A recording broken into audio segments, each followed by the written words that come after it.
Ladies and gentlemen, settle in and prepare to embark on a journey like no other. A journey set in the heart of ancient Egypt, where gods, kings, and the fate of a nation collide. This is the story of Ahmose, a man who began as a humble scribe and rose to defy the gods themselves. Amid the grand monuments and opulent courts of Egypt, a silent rebellion stirs. The Pharaoh, once thought to be the divine ruler of Egypt, is not the savior his people believe him to be. The gods, once the guiding forces of Egypt's destiny, have manipulated and controlled its future for centuries. But one man, Ahmose, decides that it's time for Egypt to choose its own fate.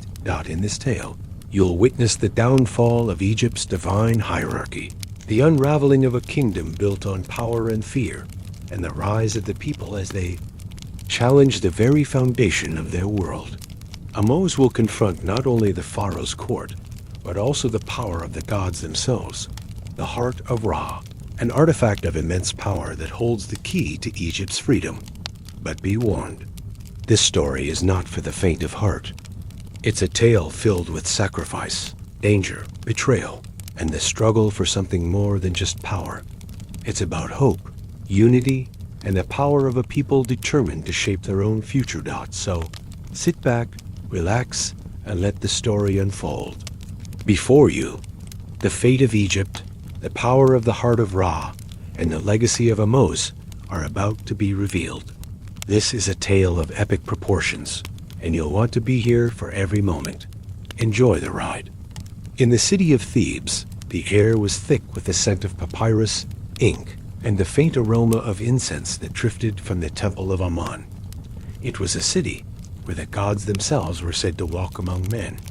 The streets were filled with traders. From distant lands, scholars reciting verses of wisdom, and artisans carving hieroglyphs into stone. The Nile flowed like a lifeblood through the heart of the land, its waters reflecting the brilliance of the sun as it slowly crept through the city, its flow as eternal as the pharaohs themselves. Ahmose was one such man, a humble scribe working for the pharaoh's court. His days were spent recording the deeds of the pharaoh, Ramses the Great, whose conquests had stretched beyond Egypt's borders. Ahmose's work was monotonous, yet important, transcribing royal decrees, keeping records of trade, and documenting the history of Egypt. It was the sort of life that might be desired by some, but for Ahmose, it was one filled with the constant reminder that he was just another man in the vast bureaucracy of Egypt. Yet, Ahmose had a gift. He had inherited the keen intellect of his father, a former scribe who had fallen into obscurity after an unfortunate series of events. His father's downfall had been mysterious, and Ahmose had always carried the burden of wanting to know the truth behind it. It was this thirst for knowledge that often led him to wander beyond the palace walls, seeking out scrolls, hidden texts, and stories that might offer him the answers he so desperately desired. One evening, after finishing a long day's work, Ahmose took a walk by the Nile, as he often did. The river was calm, its surface like polished obsidian reflecting the fading light of the sun. As he walked along the bank, his thoughts turned to his father's death, an event that had occurred when Ahmose was just a boy. His father had been one of the chief scribes to Pharaoh Seti I, a position that carried much respect. But then, his father had suddenly disappeared, vanishing without a trace. The official story was that his father had been corrupted by power, that he had taken bribes from foreign kings. But Ahmose had never believed that. He had always thought there was something more, something darker at play out. As Ahmose continued, walking, lost in thought, he was suddenly interrupted by a shadow. He turned quickly, his hand instinctively reaching for the dagger at his side. But before he could draw it, a familiar voice called out to him from the darkness. "Ahmose." The voice said softly, "I've been looking for you." Ahmose recognized the voice instantly. It belonged to Amun-Ra, a high-ranking priest who often visited the royal court. Amun-Ra had been a close friend of his father, and despite his religious status, Ahmose had always found him to be a man of mystery, always appearing at the right time with cryptic words of wisdom. "What is it, Amun-Ra?" Ahmose asked, his voice betraying his suspicion. "Why do you seek me out?" Amun-Ra stepped into the moonlight, his robes flowing around him like the very wind of the gods. His eyes gleamed with a secret knowledge, and his face was unreadable. "I've come to warn you, Ahmose," Amun-Ra said. "Your father did not die because of greed. He was silenced. And the same fate awaits you if you do not act quickly." Ahmose felt a chill run down his spine. His heart raced as the priest's words sank in. Silenced? What could that possibly mean? "I don't understand," Ahmose said, stepping back. "Why should I believe you? My father was a traitor. He betrayed Pharaoh Seti." "No," Amun-Ra interrupted sharply. "Your father was loyal to the Pharaoh, but he uncovered something that could change the course of Egypt's future." "What is it?" Ahmose asked, his curiosity piqued despite the danger in the air. Amun-Ra's eyes darted around, ensuring no one was watching, before he stepped closer to Ahmose. "There is an artifact," he whispered. "The heart of Ra. It holds unimaginable power, and it has gone missing." "The heart of Ra?" Ahmose echoed. He had heard rumors of such an artifact, but they were always dismissed as myth's legendary relics believed to possess the very essence of the sun, God himself. "What does this have to do with my father?" "Your father discovered its existence," Amun-Ra said, his voice grave. "He was killed because of it. And now, you must take up his search, Ahmose. You must find the heart of Ra before it falls into the wrong hands. If you don't, Egypt will fall into darkness." The words hung in the air, heavy with the weight of destiny. Ahmose felt his pulse quicken. His father had been a part of something far greater than he had ever imagined. And now, the very fabric of Egypt's future rested on his shoulders. "But where do I begin?" Ahmose asked, his voice barely a whisper. Amun-Ra smiled, a knowing look in his eyes. "Follow the whispers of the Nile, Ahmose. They will lead you to the truth." The moon hung high above the Nile as Ahmose, filled with both determination and uncertainty, left the comfort of his home.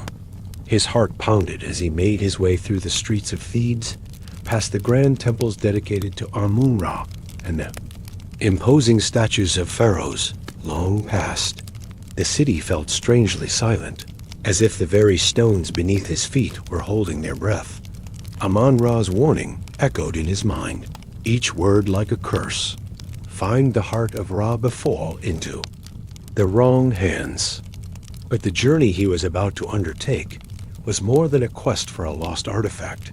It was a path that would unravel everything he thought he knew about his father, his Pharaoh, and his country got as he crossed the great stone bridge over the Nile. Ahmose's thoughts returned to the mysterious artifact Amun-Ra had spoken of, the heart of Ra. According to legend, it was said to hold the essence of the sun god, a divine relic capable of granting unimaginable power to whoever possessed it. But Ahmose had always dismissed such stories as nothing more than fanciful myths designed to frighten children and keep the priests in control of the people. Now, however, those myths seemed all too real. Ahmose knew that Egypt's future could hang in the balance. The heart of Ra was rumored to have been lost during the reign of Pharaoh Seti, his father's time. His father, who had worked so closely with the Pharaoh, had somehow uncovered its existence, but Ahmose had never known the details. He wondered now if his father had been silenced because of this knowledge, and if his own life was at risk for following in his footsteps. The night was dark, and the air was thick with the sense of damp earth and distant fires. Ahmose reached the outskirts of Thebes, where the streets gave way to the desolate stretches of desert that lay beyond. His destination was the Temple of Amun-Ra, the same temple where Amun-Ra had whispered his cryptic message. But even as he approached the grand entrance, a deep sense of unease gripped him. He was not alone. Suddenly, from the shadows, a figure stepped forward.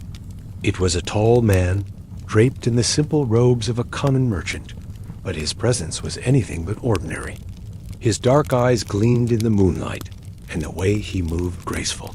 Deliberate suggested that he was anything but a simple trader.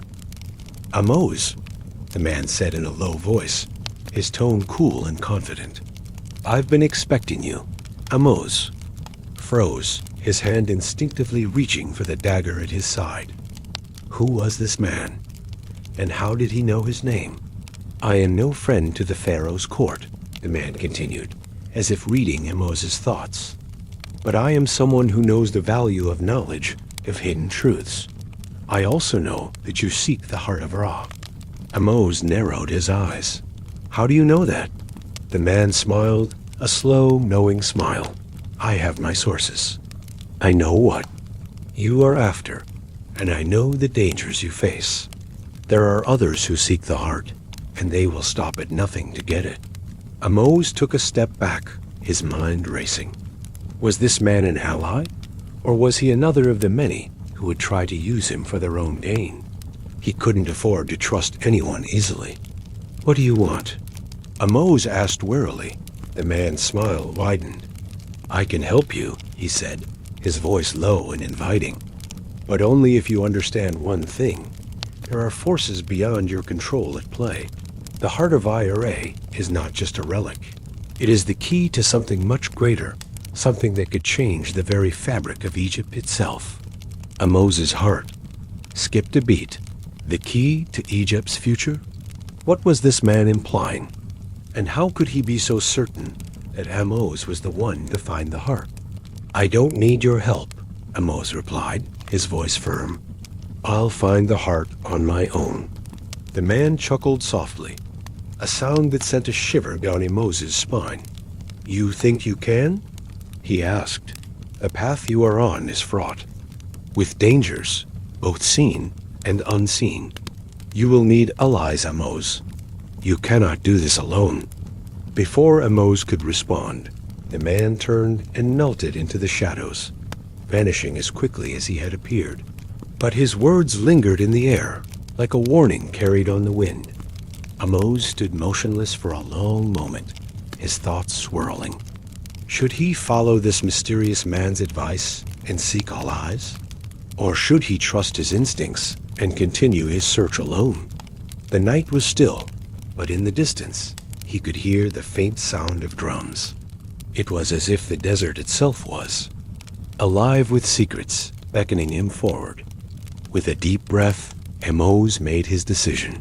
He would seek the temple first. Perhaps there, he would find more clues about the heart of Ra, and perhaps even answers about his father's death dot as he stepped toward the temple's grand entrance. The air grew colder. The stone walls seemed to pulse with an ancient power, their surfaces carved with the faces of gods and kings long dead. Ahmose felt a shiver run down his spine. The temple held the key to the answers he sought. He could feel it in his bones inside. The air was thick with incense and the sounds of chanting priests. Ahmose's footsteps echoed in the vast, dimly lit halls as he walked deeper into the heart of the temple. At the far end of the hall stood the high priest of Amun-Ra, a man named Imhotep, who had served Pharaoh Seti I and now worked under Ramses II. "Ahmose," Imhotep greeted him with a solemn nod. "What brings you to the temple this night?" Ahmose bowed his head respectfully, but his mind was focused on one thing. "I seek the heart of Ra," he said, his voice steady. "I need to know where it is." Imhotep's expression darkened, his eyes narrowing as if he had been expecting this request. "The heart of Ra is not something to be sought lightly," he said, his voice grave. "It is a relic of the gods, a gift that has been lost to time. But it is not just the gods who protect it, Ahmose. There are powerful men, who will do anything to keep it hidden." Ahmose felt a surge of urgency. Where can I find it? He asked, pressing for answers. Imhotep hesitated for a moment, his gaze flickering to a hidden alcove in the temple. You must journey to the Valley of the Kings, he said, his voice barely above a whisper. There, in a tomb lost to time, lies the key to the heart's location. The Valley of the Kings, the very place where the pharaohs were buried, an ancient and sacred place. It was said that no one who entered the valley without the blessing of the gods could ever leave. Thank you, Ahmose said, his voice firm with resolve. I will go there.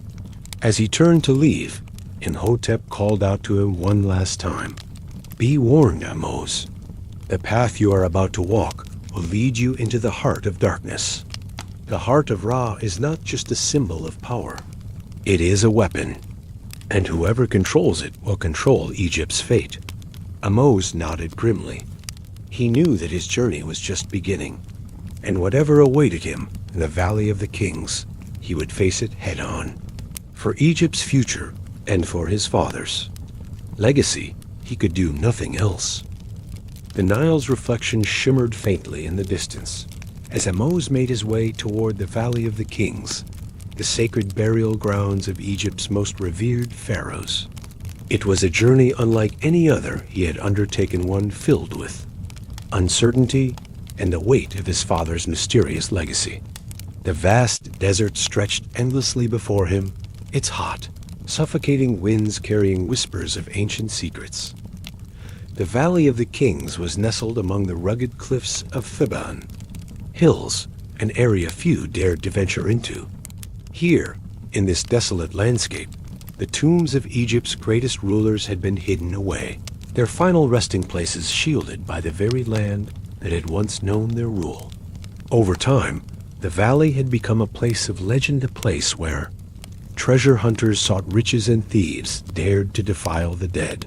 Yet, it was also a place where the gods were believed to have walked among men. A land protected by ancient curses and divine forces that no mortal dared to challenge. Ahmose had heard the tale stories of those who had entered the valley, only to vanish without a trace. Many believed that the spirits of the pharaohs, guardians of their tombs, exacted retribution on those who sought to disturb their eternal rest. But Ahmose was not afraid. The prophecy, the heart of A, and the truth about his father's death all led him here. If he was to uncover the secrets that lay buried beneath the sands, he had no choice but to continue. As Ahmose reached the entrance to the valley, he was greeted by a solitary figure, a man wrapped in a flowing white robe, his face partially obscured by a veil. His presence seemed out of place in the harsh desert landscape, and his stillness only added to the eerie aura of the place. Ahmose, the man said, his voice soft and haunting. I have been waiting for you. How do you know my name? Ahmose asked, instinctively reaching for his dagger. His eyes narrowed as he studied the figure before him. There was something unsettling about the man's calm demeanor, as though he had known Ahmose's every move before it happened. The figure stepped closer, his eyes gleaming in the dim light. I know much about you, scribe. You seek the heart of Ire, the lost artifact that holds the power to reshape Egypt's future. But you are not the only one who seeks it. Ahmose's heart skipped a beat. This was not the first time someone had warned him about the dangers of his quest. But this man, this mysterious stranger, seemed to know far more than he should. Who are you? Ahmose demanded. And what do you want with the heart? The man did not respond immediately. Instead, he gestured toward the valley, its dark, towering cliffs casting long shadows across the land. The valley holds many secrets, Ahmose, he said quietly. It is a place where time itself seems to stand still. The tombs of the great pharaohs are hidden here, and so too are the relics of their power. But there is one tomb, one that is not marked by the hand of any known ruler. It is said to belong to a pharaoh whose name was erased from history, a ruler who sought the heart of Ra, but whose ambitions led to his downfall. Ahmose listened intently, His mind raced as the stranger's words sank in. A pharaoh whose name had been erased from history? Could it be that this was the key to understanding the heart's true purpose? "What is the name of this pharaoh?" Ahmose asked urgently. "Where can I find his tomb?" The man's lips curled into a thin, almost imperceptible smile. "His name is lost to time, but his tomb lies at the heart of the valley. It is hidden beneath the sands, a tomb that none have ever found. Yet it is there that the key to the heart of Real lies." Ahmose's heart pounded in his chest. He had heard legends of hidden tombs, those that were so well concealed that even the greatest archaeologists had failed to uncover them. The idea that he could be standing on the threshold of such a discovery filled him with both excitement and fear. "How do I find this tomb?" Ahmose asked, his voice steady despite the surge of adrenaline coursing through him. The man's eyes gleamed with a knowledge that sent a shiver down Ahmose's spine. "You must follow the signs of the gods," he said cryptically. "They will guide you. But beware, for the path is treacherous. The tomb is guarded by traps, deadly traps, meant to protect the secrets buried within." Ahmose's mind raced. He could feel the weight of the man's words pressing down on him. The tomb was not just a resting place for the dead. It was a fortress, a place where the gods themselves had set their protections. And yet, Ahmose knew he could not turn back. The heart of Ra was within his reach, and the answers to his father's death and Egypt's future lay within those ancient walls. "Thank you for your guidance," Ahmose said, though the stranger's words left him with more questions than answers. Without waiting for a response, he began to walk toward the valley's entrance, where the dark shadows of the tombs awaited Dot. The man did not follow. Instead, he watched from a distance, his figure fading into the desert like a mirage. Ahmose stepped forward, his mind sharp and focused. He was on the verge of something monumental, something that would forever change the course of Egypt's history. But as he ventured deeper into the valley, the air grew heavier, as though the very land itself was watching him, waiting for him to make a mistake. The further Ahmose ventured, the more the landscape seemed to shift around him. The tombs of pharaohs stood silent and imposing, their entrances sealed with massive stone doors. The walls were adorned with ancient inscriptions, telling the stories of rulers long dead. But there was one tomb, its entrance almost completely obscured by the sand, that seemed different. It was not like the others.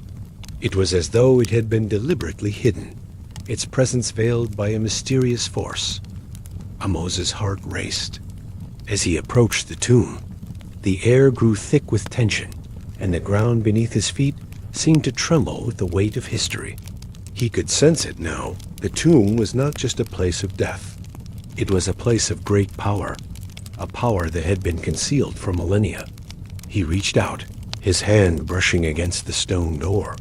The moment his fingers touched the surface, a sudden jolt of energy shot through him, as though the tomb itself had come alive. The stone door creaked open with a deafening sound, revealing a dark passageway that led deep into the earth. Ahmose took a deep breath, steeling himself for what lay ahead. He knew that he had crossed a threshold that few had ever crossed before. The heart of Ra was close. But what he would find in the depths of the tomb, what ancient secrets would be uncovered, remained to be seen. With a steady step, he entered the tomb, the shadows of the past closing in around him. Ahmose's breath echoed in the silent darkness as he stepped further into the tomb. The air was thick with the scent of ancient dust, and the walls, adorned with faded hieroglyphs, seemed to close in around him. The flickering light from his oil lamp cast long shadows, distorting the strange symbols that adorned the stone. The moment he had touched the stone door, a rush of energy had surged through him, an almost magnetic pull that had drawn him deeper into the tomb, as if it were calling to him, urging him to uncover its secrets. Now, in the pitch black, He couldn't shake the feeling that the very walls of the tomb were alive with some ancient power, something that had lain dormant for centuries. As Ahmose ventured further into the darkness, the passage narrowed, ceiling lowering until he had to stoop to continue.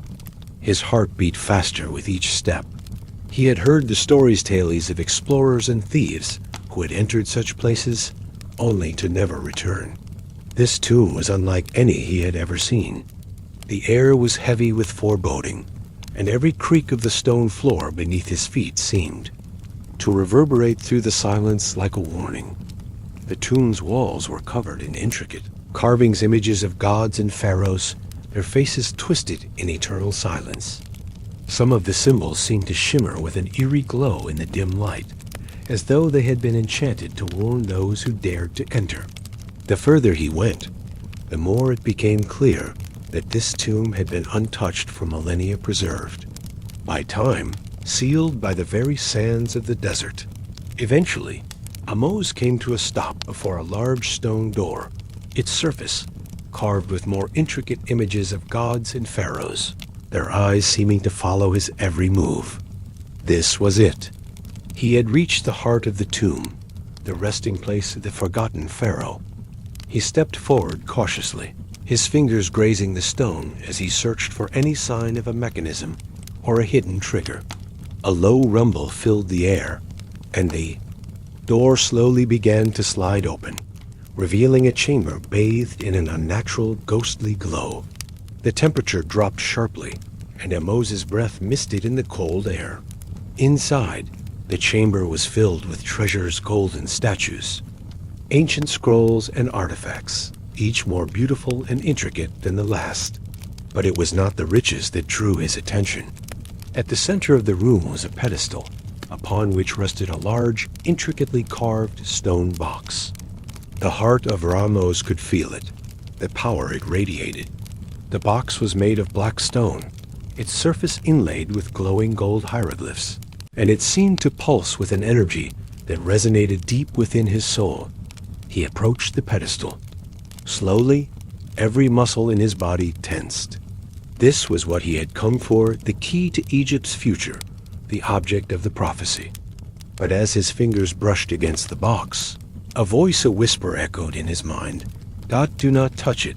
The voice was soft, yet commanding, and it made Ahmose freeze in his tracks. He looked around frantically, but there was no one else in the chamber. He was alone. The heart of Ra is not meant for mortal hands. The voice continued, its tone growing darker. Only those who are worthy may claim its power. And you, Ahmose, are not worthy. A cold chill ran down his spine. Who was speaking? The voice seemed to come from everywhere and nowhere at once, its presence suffocating, like a shadow that hung over him. Despite the voice's warning, Ahmose reached out again, his fingers trembling as they brushed the surface of the stone box. He felt an undeniable pull, as if the box itself was calling to him. His fingers closed around it, and as he lifted it from the pedestal, the entire tomb seemed to shudder. The walls trembled, and a low rumble filled the air, as if the tomb itself were alive. Dust fell from the ceiling, and the once still air grew, thick with energy. Ahmose staggered back, his heart racing. This was no ordinary artifact. It was a weapon, a power beyond mortal comprehension. Suddenly, the voice spoke again, but this time, it was not a whisper, it was a scream. No, Ahmose. Before he could react, the floor beneath him cracked open, and he was plunged into darkness. Ahmose awoke with a start, his body aching, his head spinning. He had no idea how long he had been unconscious, but the oppressive darkness of the tomb seemed to have taken on a life of its own. The air was heavy, thick with the weight of the ages. He was no longer standing in the chamber. The stone walls of the tomb had vanished, replaced by a cavernous space, a place that felt like it existed outside of time. He pushed himself to his feet, his hand instinctively reaching for his dagger, though he knew it would be of little use. In a place like this, the heart of Ra lay beside him, still pulsing with that unnatural energy. His fingers burned as they touched it, as though the box was alive, its power seeping into his very soul. Ahmose glanced around, trying to make sense of his surroundings. The cavern stretched endlessly in every direction, the walls lined with ancient carvings, depictions of gods, pharaohs, and strange creatures he had never seen. The air shimmered with a golden glow, as though the very walls were alive with the power of the gods. There was something ethereal about this place, something that made Ahmose feel as though he was standing at the threshold of the afterlife. And then, from the shadows, a figure stepped forward, tall, regal, and shrouded in light. The figure wore the robes of a pharaoh, his face hidden by the shadow of a golden headdress.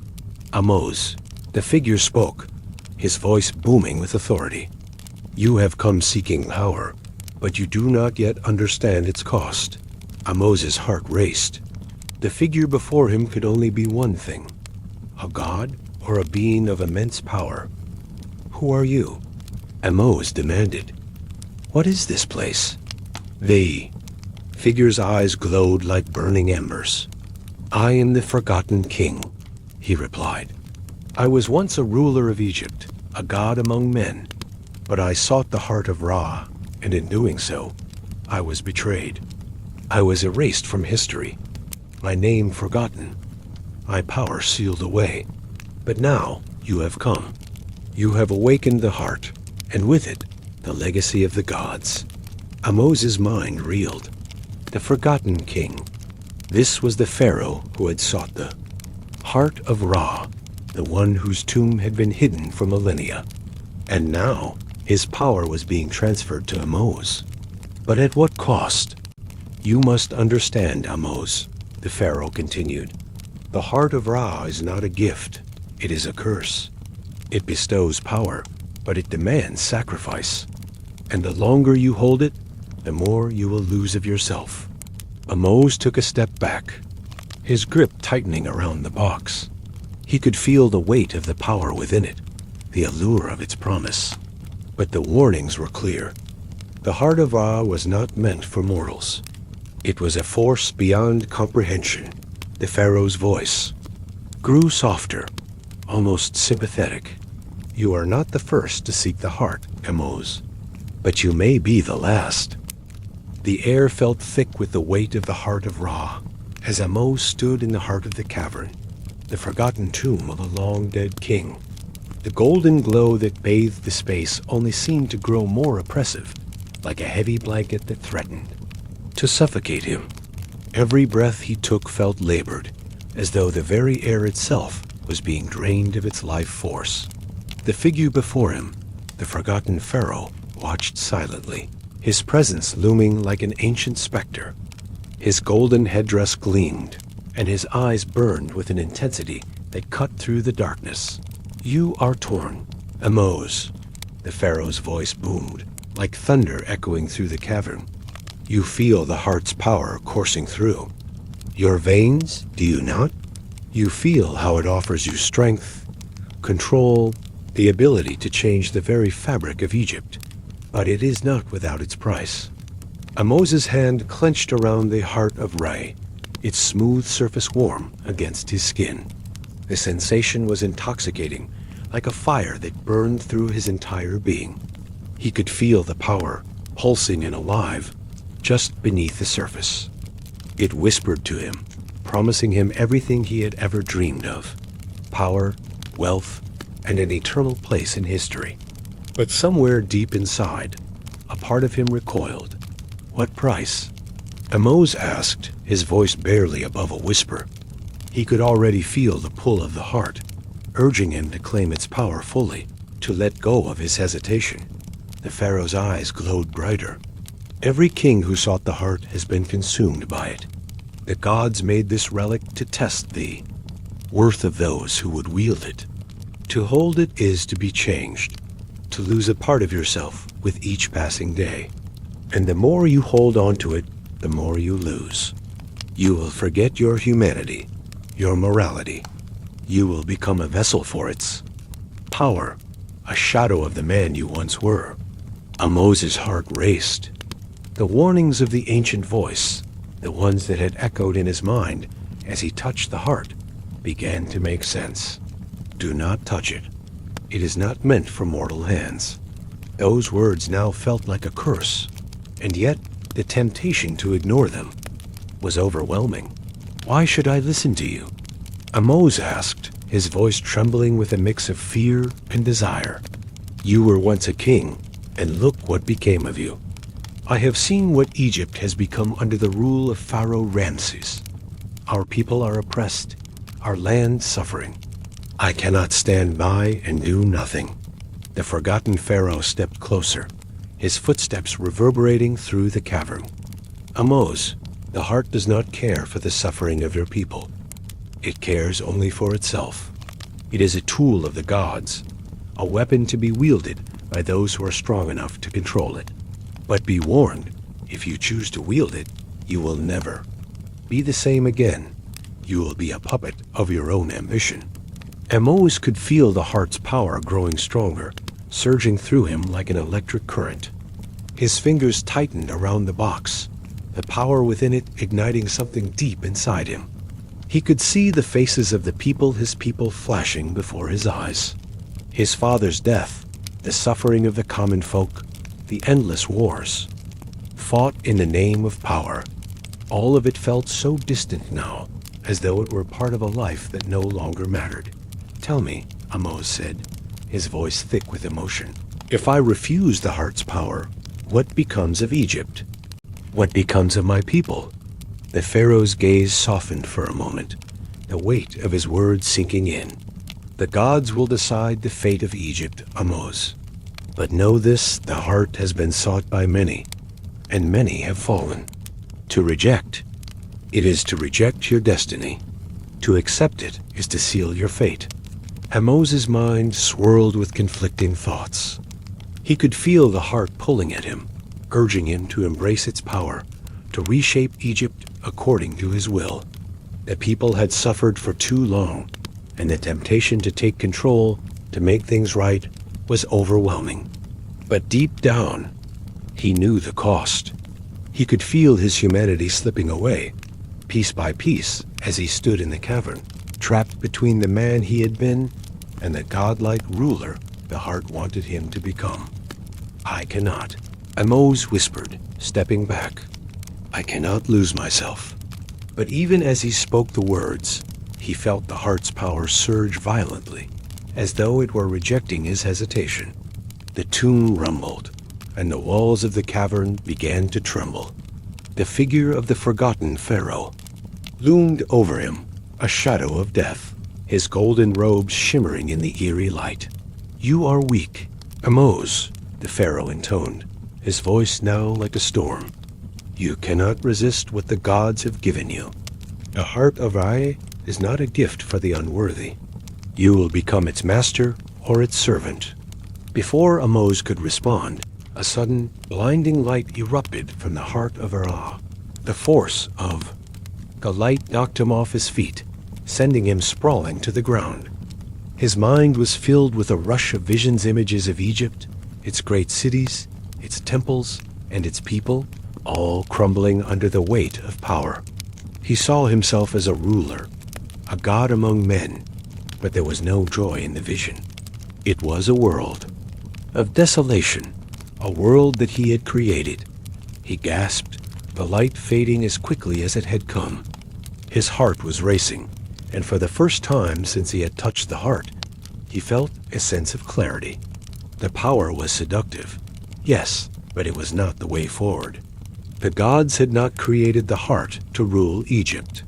They had created it to test its rulers, to see if they would remain true to themselves or be consumed by their ambition.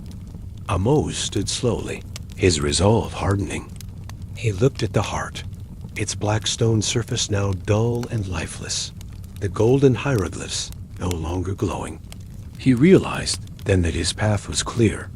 He could not control the power of the gods, but he could choose to reject it. He could choose to fight for Egypt, not as a god, but as a man. I will not be your puppet, Ahmose said firmly, his voice full of conviction. "I will free Egypt from the shadows of its past, and I will do it without the heart of Ra." The Pharaoh's figure began to fade, the light dimming until he was nothing more than a silhouette in the darkness. "You are a fool," the voice echoed. "You will regret your choice." But Ahmose remained steadfast. The tomb began to shake violently, as though the very foundation of the world was crumbling beneath him. He turned and fled, the heart of Ra still clutched tightly in his hand. As he emerged from the tomb, the first rays of dawn touched the horizon. The air was thick with dust, but the light seemed to cleanse the world around him. Ahmose stood at the entrance of the tomb, the weight of his decision heavy upon him. The heart of Ra was still in his grasp, but now it was nothing more than an empty symbol of what could have been. He knew the journey ahead would be even more perilous. The forces that sought the heart would stop at nothing to claim it, and the gods would not easily forgive his defiance. But Ahmose was ready. He had rejected the path of the gods and chosen his own. Egypt's future would be his to shape, not as a god, but as a man. The dawn sun bathed the desert in a golden light, but to Ahmose it felt like a pale imitation of the power he had just rejected. The weight of the heart of Ra in his hands was like a reminder of the decision he had made. The golden box, now, dull and lifeless, seemed harmless enough, but he knew better. The heart's energy still hummed faintly, an undercurrent of power that whispered in the back of his mind. As he stood before the tomb, the entrance now sealed behind him, he could hear the sounds of the desert, the wind whispering through the sand, the distant calls of scavengers searching for food. But beneath it all, there was an eerie silence, as though the world itself had paused to wait for his next move. Ahmose's mind raced. He had rejected the heart, but he knew it would not be so easy to escape its consequences. The tomb had warned him. The forgotten Pharaoh had threatened him, and now he had made himself an enemy of both the gods and those who sought the heart for their own purposes. He glanced back toward the valley, where the tombs of the great pharaohs lay hidden beneath layers of sand. He had left something behind, a piece of himself that would never be the same again. But now, more than ever, Ahmose knew that he had to continue his journey. The future of Egypt rested on his shoulders, and if he was to change the course of his country, he could not be swayed by the temptations of the gods or the powers that sought to control them. The journey back to Thebes was long and exhausting. The scorching heat of the desert seemed to press down on him, and the weight of the heart of Ra seemed to grow heavier with every step.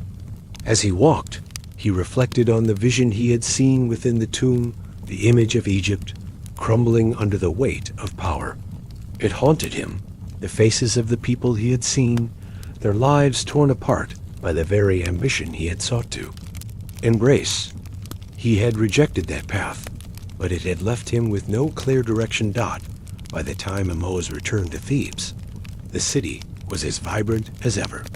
The markets bustled with traders from distant lands, and the streets were alive with the sounds of merchants haggling, children playing, and priests chanting their prayers.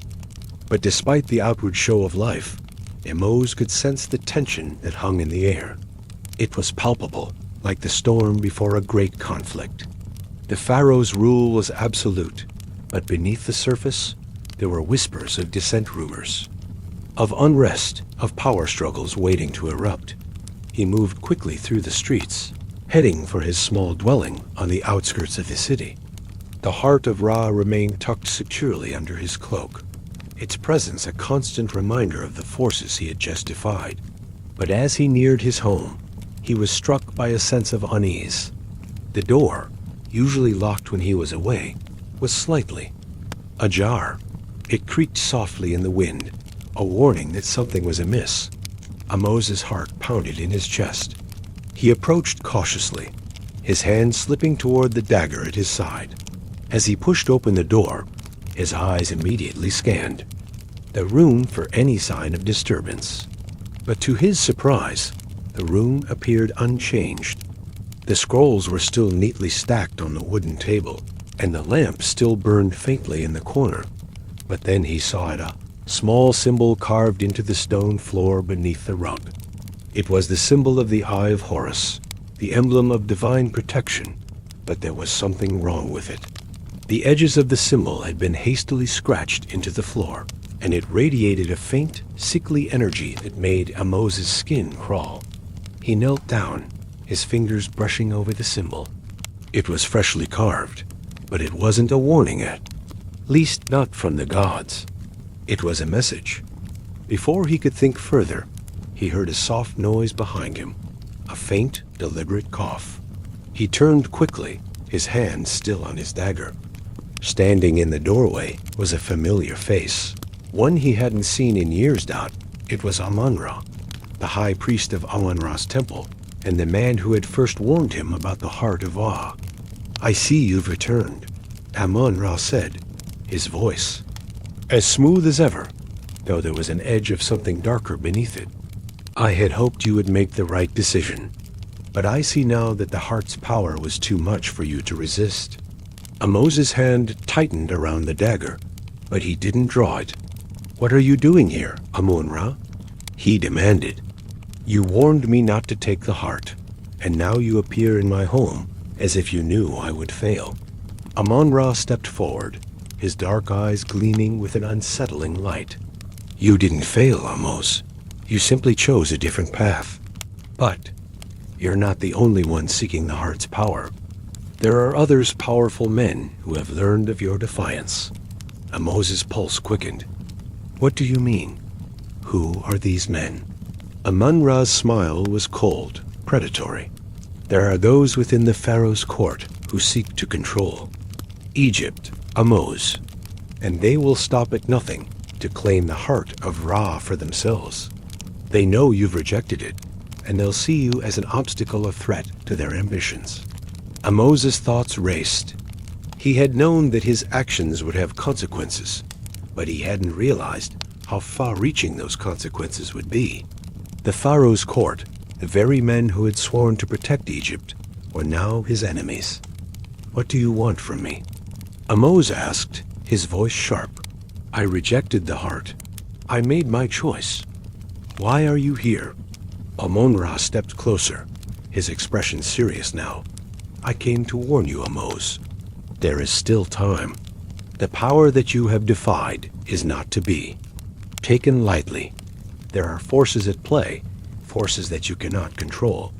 If you want to survive, if you want Egypt to survive, you must align yourself with those who understand the power of the gods. You must join us." Ahmose's mind was spinning. This wasn't the same Amon-Ra who had once warned him with cryptic words. The man standing before him now was a different person, one who seemed to have his own agenda, one who was willing to manipulate Ahmose for his own ends. "I will not join you," Ahmose said firmly. "I will not be a pawn in your game." Amon-Ra's gaze hardened. "Then you will fall, Ahmose. You have already made enemies of the Pharaoh's court. But you are still not ready to face what is coming. The heart of Ra was not meant for you, but its power will not allow you to walk away unscathed." The room seemed to grow colder as Amon-Ra's words hung in the air, thick with foreboding. Ahmose's grip tightened around the heart of Ra, still hidden beneath his cloak. He had made his choice, but it was clear now that the consequences of his defiance were just beginning. The days that followed Amon-Ra's visit were a blur of uncertainty and quiet tension. Ahmose had returned to the world of the living, but it was a world that seemed increasingly alien. The peace he had once known, the comfort of the scribal life, had been shattered. Now he was a man caught between two forces: the gods who had granted him the heart of Ra, and the political machinery of Pharaoh Ramses II's court, which would stop at nothing to seize it. His small home in Thebes felt suffocating now, as if the very walls were closing in on him. Every creak of the floorboards, every rustling of the wind outside, seemed to carry a hidden message, a warning. It wasn't just Amun-Ra's cryptic threats that haunted him. It was the knowledge that those who sought the heart of Ra had no mercy. Ahmose knew that if he were to survive, he would need allies. But who could he trust? The Pharaoh's court was rife with betrayal, and even his own friends had become shadows of their former selves, shifting allegiances to protect themselves from the growing tides of political intrigue. As he sat in his study, surrounded by scrolls and parchment, Ahmose's thoughts were a whirlwind. He had rejected the heart's power, but that did not mean it would be allowed to slip quietly into the past. Egypt's gods had not forgotten him. The heart still pulsed with a faint energy beneath his cloak, and he could feel its power surging through him whenever he came into close proximity to it. But more than that, it was the people in his life, the ones he loved and cared for, that he feared for the most. In the court of Ramses, loyalty was a fragile thing, and betrayal was always waiting just around the corner. He knew the time had come to act, to make a choice that would define not just his fate, but that of Egypt as well. But where would he turn? Who could he trust? The answer came to him one evening, as the sun dipped below the horizon and the shadows of the city lengthened. Ahmose was taking a walk near the banks of the Nile, his mind still heavy with the weight of his decision, when he heard a familiar voice. "Ahmose," it said, cutting through the silence of the evening.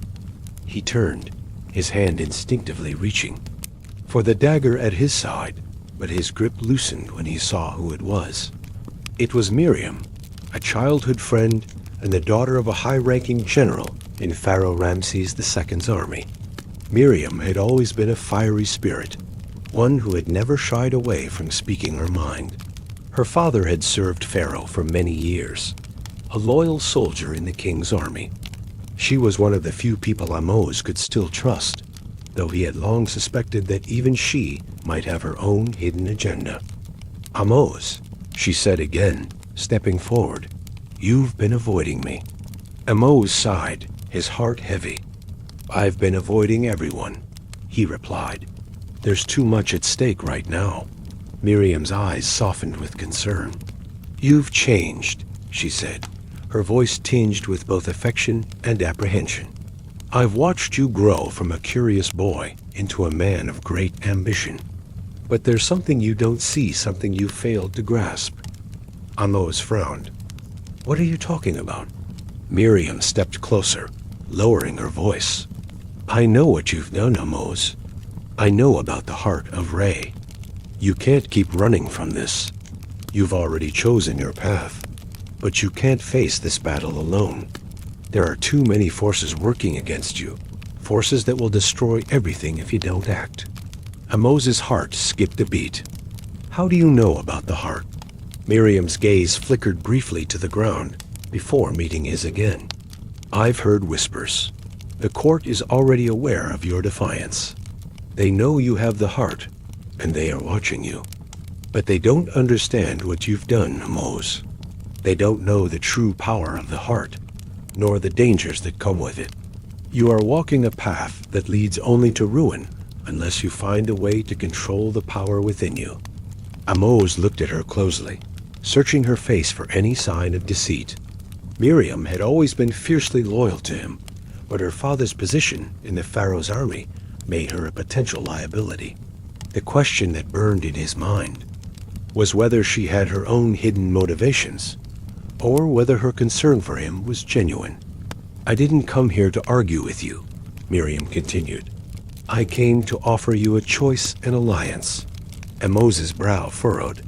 "An alliance? With you?" Miriam nodded. "I'm not the only one who has seen the cracks in the Pharaoh's rule. There are others within the army men and women who understand that Egypt is on the brink of collapse. Ramses has become a puppet to his own ambitions, and the court is filled with men who will do anything to control the heart for themselves. If you continue on your current path, you'll be destroyed, Ahmose. But if you join us, you'll have the strength you need to change Egypt's future." Ahmose's mind reeled. This was the moment he had been dreading, the decision he had hoped he could avoid. He had been living with the consequences of the heart's power, but now he was being offered a way to fight back against the forces that threatened to tear Egypt apart. But could he trust Miriam? Could he trust anyone? "If I join, you," Ahmose said cautiously, "what will happen? Will I still have control over my actions? Over the heart?" Miriam stepped closer, her voice urgent. "The heart is not meant for a single ruler, Ahmose. You cannot control it on your own. But if we work together, we can use its power to reshape Egypt, not through domination, but through wisdom. We will dismantle the Pharaoh's court, expose the corruption, and create a new Egypt, one that will rise from the ashes of the old." Ahmose looked at the heart, still concealed beneath his cloak. He could feel its power calling to him, urging him to take control. But he also knew that it could consume him, just as it had consumed the pharaohs who had sought it before him. "I don't know if I can trust you," he said, his voice heavy with doubt. "I don't know if I can trust anyone."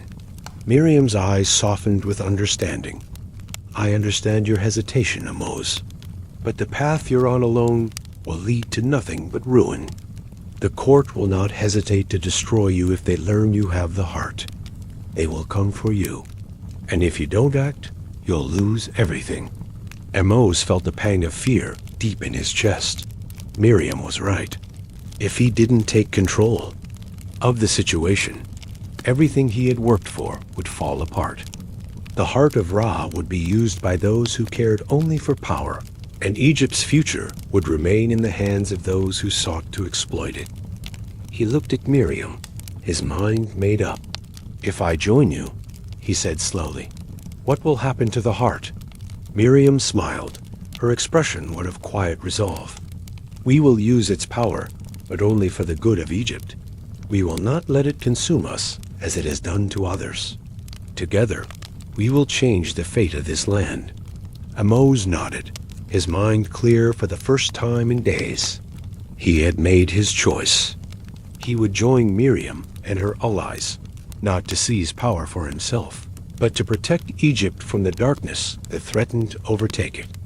But as he turned to leave, a chilling thought crossed his mind.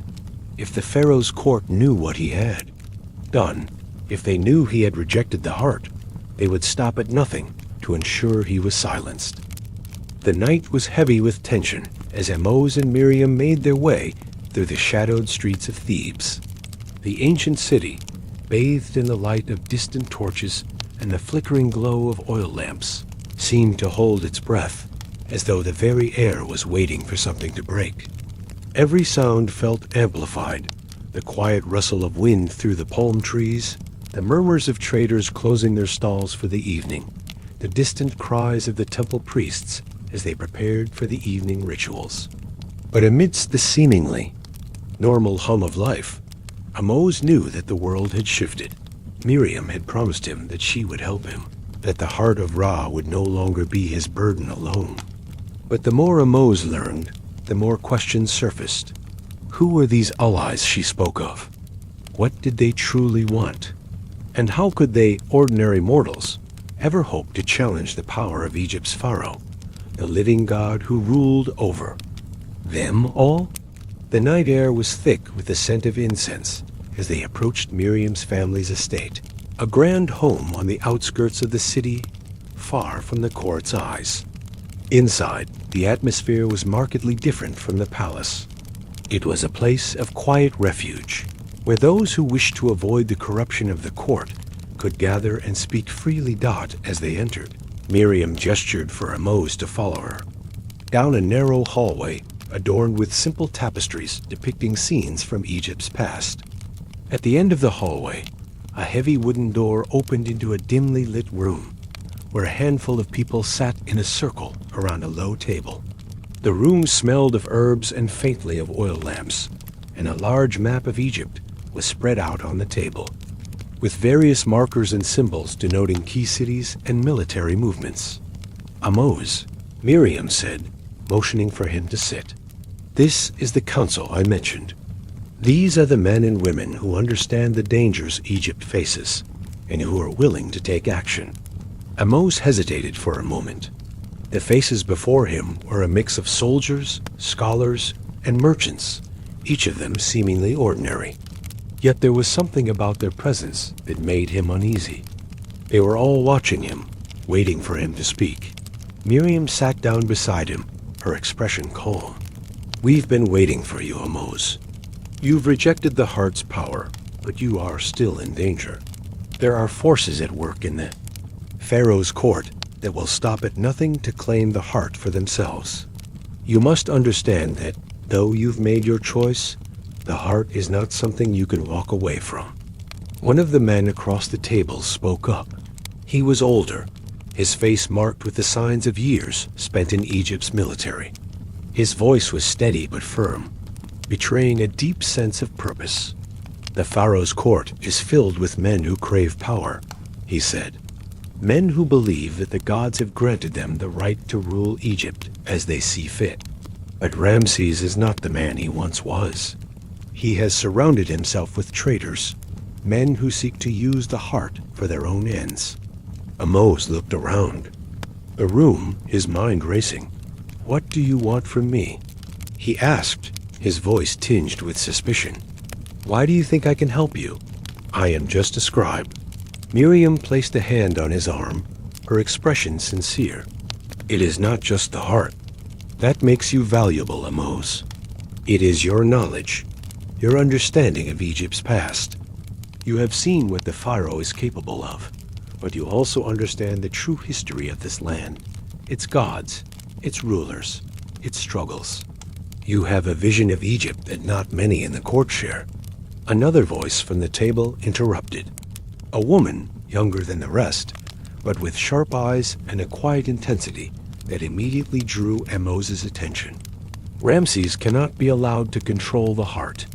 He already controls Egypt through his military power and his priesthood. But the heart, if he gains control over it, Egypt will fall into darkness. We cannot allow that." The weight of her words settled heavily in Ahmose's chest. Egypt, his home, his people, was on the brink.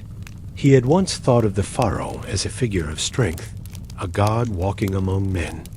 But now, after the visions he had seen in the tomb, after the betrayal of Amun-Ra's warnings, he could see the cracks in the kingdom's foundation.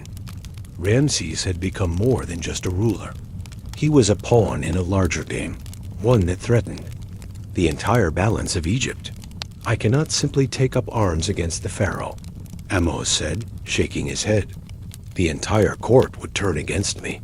I would be branded a traitor." The older man, who had spoken first, leaned forward, his voice lowering. "And you would be right. But you are not alone in this, Ahmose. We have people in the court, men who still hold loyalty to Egypt's true future. We are not without power, but we cannot do this alone. You must help us expose the truth. You must help us bring Ramses to justice." Ahmose's thoughts swirled, and for the first time, a sense of purpose began to settle over him. He had spent so many years in the shadows of the Pharaoh's court, quietly recording history, never imagining that he would be a part of it. But now, the very fate of Egypt seemed to rest on his shoulders. He had a choice to make, one that would either lead to the salvation of his country or its destruction. He looked at Miriam, her eyes filled with resolve, and then at the others in the room, each of them silently waiting for him to decide. He had already rejected the heart of Re, but now the time had come to reject something else, his former life as a scribe, the quiet observer of history. He could no longer be passive. "I will help you," Ahmose said, his voice steady with newfound resolve. "But we must be careful. If we move too quickly, we will make ourselves targets. We need a plan, one that will bring Ramses and his followers to justice without tearing Egypt apart." The council members exchanged looks of approval. Miriam gave him a small smile, her hand briefly squeezing his. "We have the support we need," she said.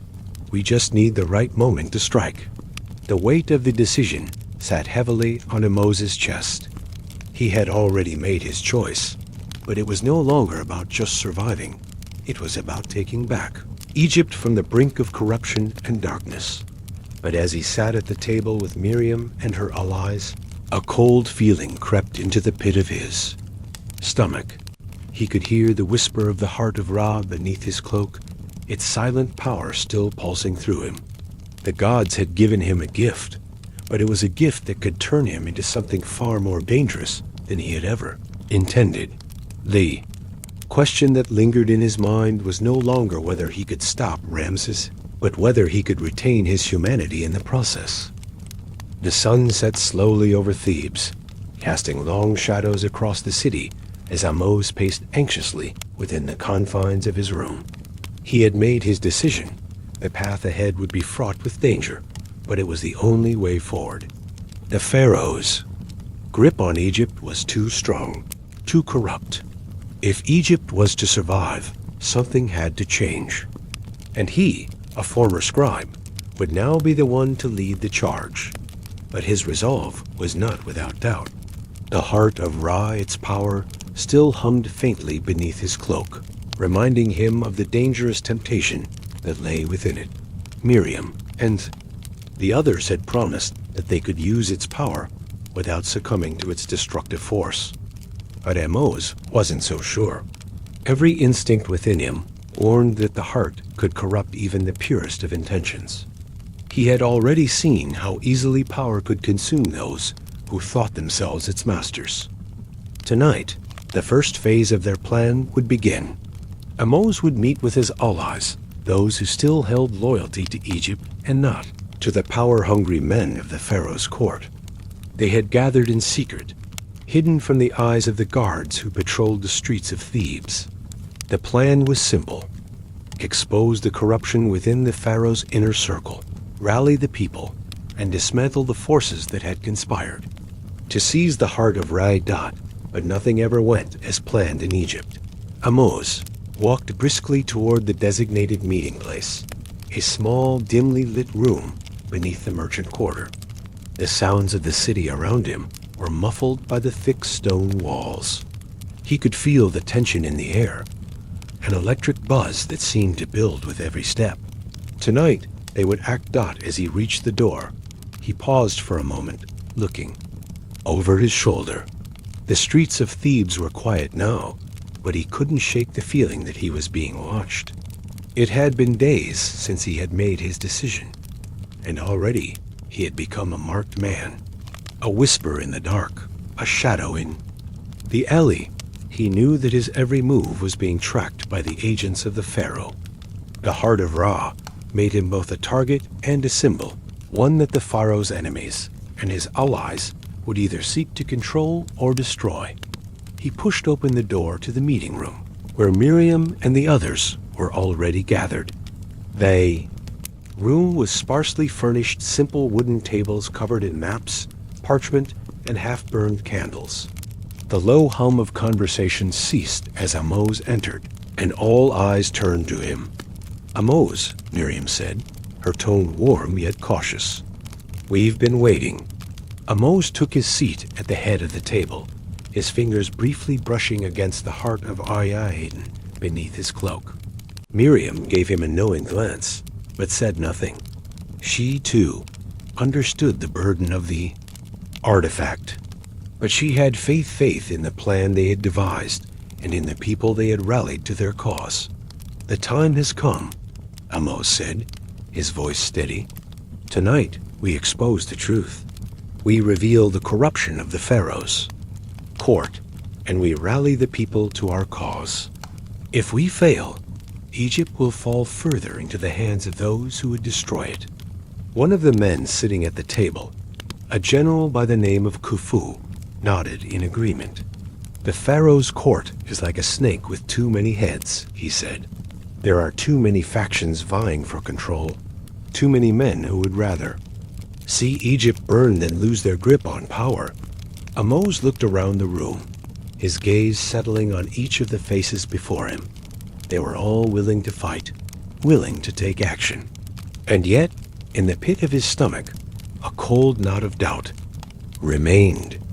Even with the heart of Ra in his possession, even with his allies at his side, was he truly ready to take on the full weight of the Pharaoh's might? The gods themselves had cautioned him against this path. Could he overcome the dark forces that sought to control Egypt? Or would he become yet another casualty in the endless cycle of power? Miriam spoke next, her voice low but resolute. We must act swiftly.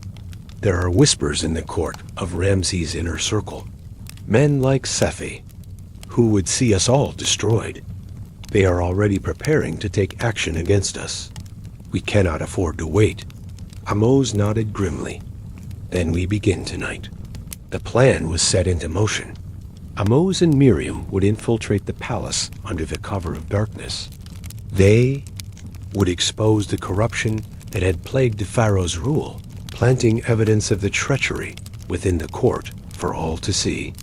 The streets of Thebes would become a battleground, a struggle not just for the heart of Ra, but for Egypt's very soul.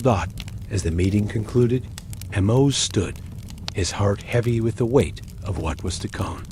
He knew that this night would change everything.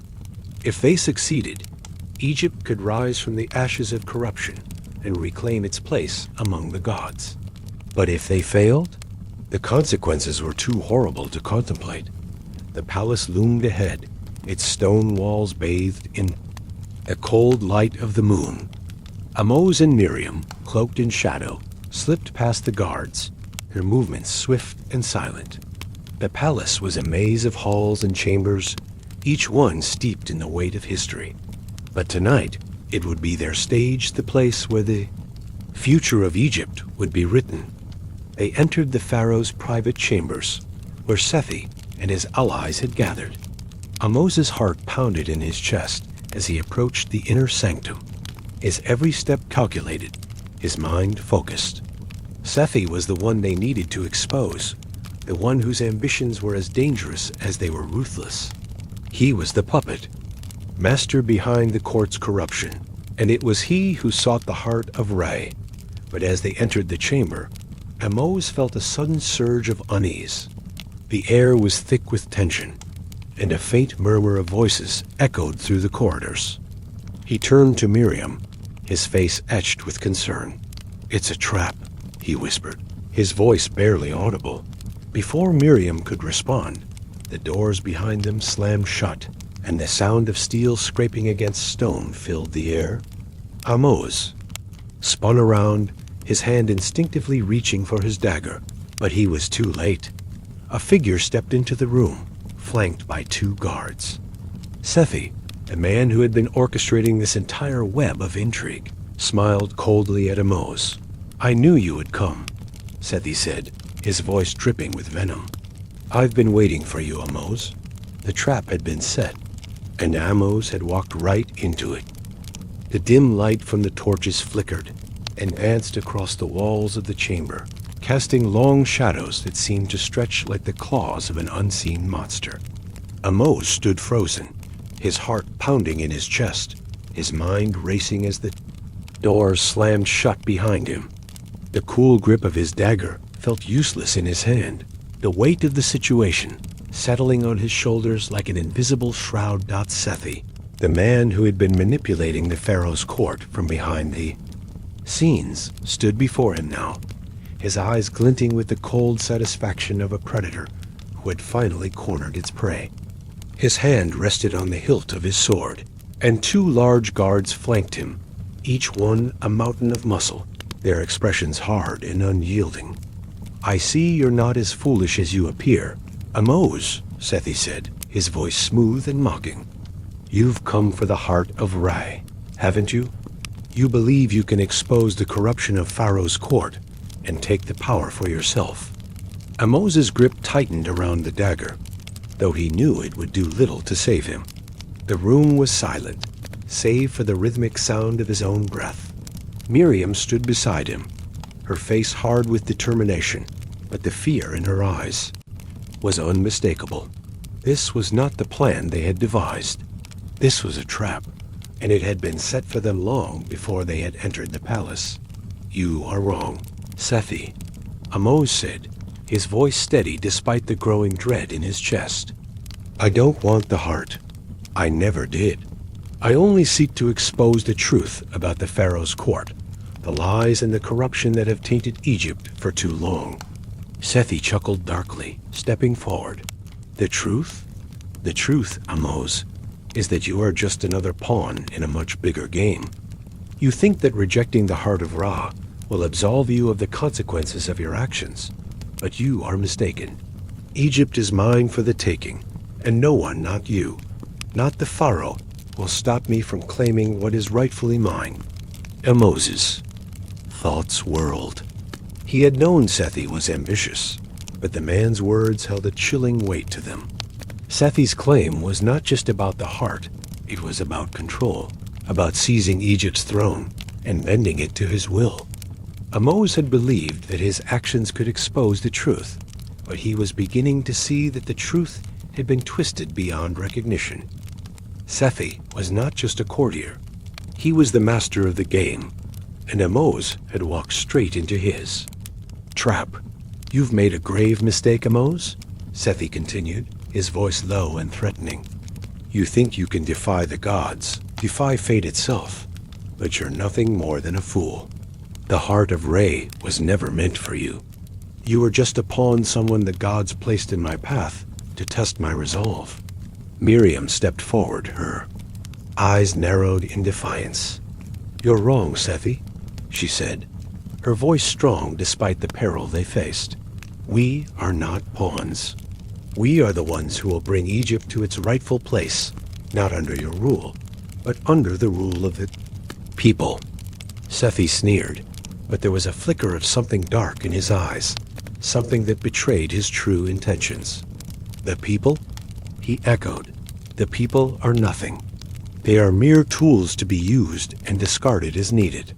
Egypt belongs to the gods, and I am the one they have chosen to rule. Ahmose could feel the weight of his decision, now more than ever. He had thought he could change Egypt, that he could expose the corruption within the Pharaoh's court and bring justice to the land. But Sethi's words made him realize the full extent of the darkness he was up against. This was not just a battle for the heart of Ra. It was a battle for Egypt's very soul.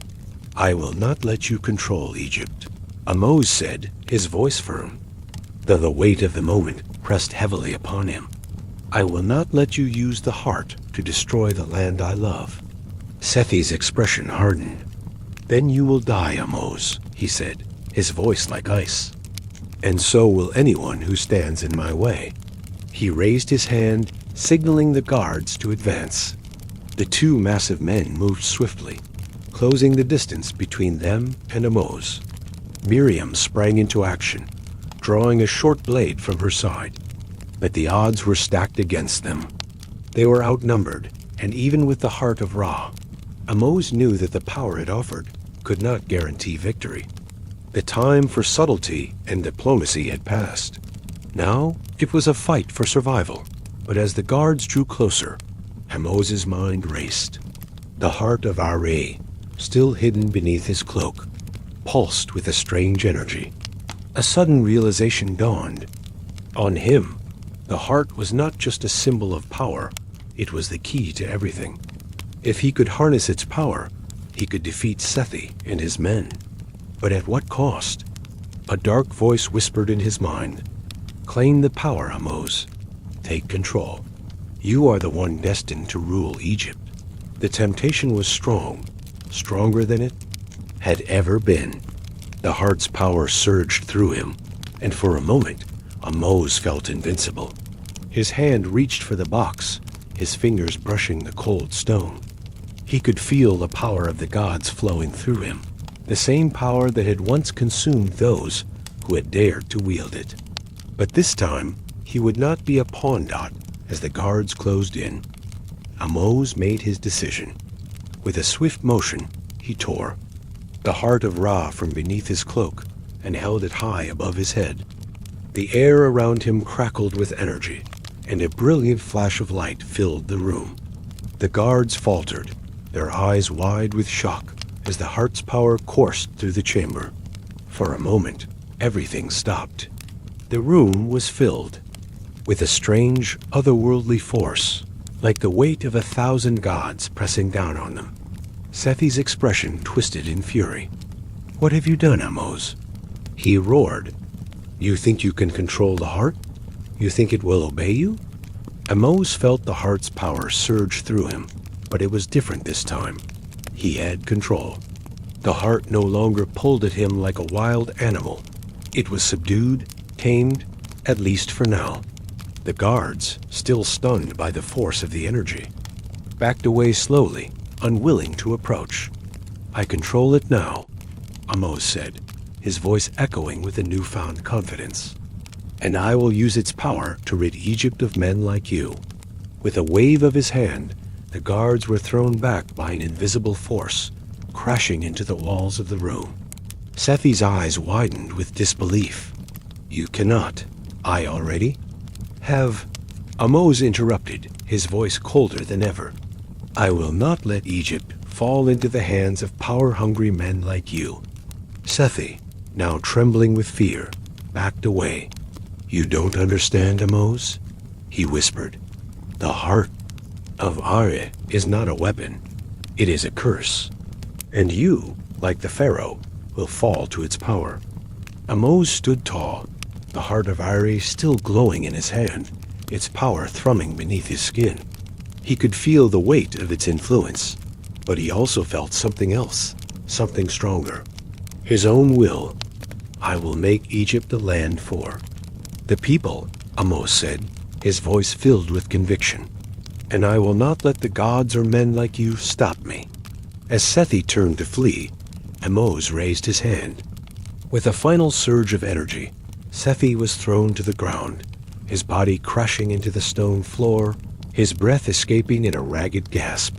Ahmose's chest rose and fell with each breath, the power of the heart still flowing through him. But now he knew that the battle was far from over. This was only the beginning. The Pharaoh's court would come for him, and the gods would not take kindly to his defiance. But Ahmose was ready. He had made his choice. The night stretched on, a heavy silence blanketing the palace as the dust settled. Ahmose stood alone in the center of the chamber, his breath shallow and ragged. The heart of Ra pulsed softly in his hand, its once terrifying power now subdued, yet ever present. The guards lay motionless against the stone walls, their bodies still twitching from the force he had unleashed, while Sethi, the man who had orchestrated this entire web of deceit, was crumpled on the floor, his life now hanging. In the balance, Ahmose could feel the weight of the heart's influence, its ancient energies swirling around him. It was both a burden and a blessing, a power that surged through his veins like molten fire, but one that came with the inevitable knowledge that he was no longer fully human. His every thought, every instinct, felt clouded by the pull of the heart's dark power. He stepped away from the fallen men, his mind already shifting toward the next phase of their plan. Miriam was nowhere to be seen. Perhaps she had slipped away, sensing the danger before the confrontation had even reached its peak. The betrayal within the palace had begun, and Ahmose knew that they couldn't afford to waste time out in the distance. The sound of footsteps echoed through the hallways. They were not the heavy, deliberate steps of the guards. These were the hurried movements of someone trying to escape. Ahmose's senses sharpened. He turned toward the door, clutching the heart of Ra tighter, and steeled himself for whatever would come next. Miriam appeared in the doorway, her face a mask of fear, but also of determination. She wasted no time in speaking. "They know," she said breathlessly. "The court has already mobilized. Sethi's betrayal will reach the Pharaoh's ears in minutes, and you, Ahmose, are already marked. You've made your stand, but it's not over. They won't stop until you're either captured or dead." Ahmose felt the pull of the heart, the temptation to unleash its full power and obliterate all those who stood against him. But he fought it back. "We need to act quickly. If Sethi is the key to unlocking their treachery, then we must ensure that the truth is revealed. We'll expose the court's corruption to the people. We'll make them see that the Pharaoh no longer serves Egypt, but himself. Miriam stepped forward, her eyes dark with urgency. And how do you plan to do that? Ramses' army is loyal.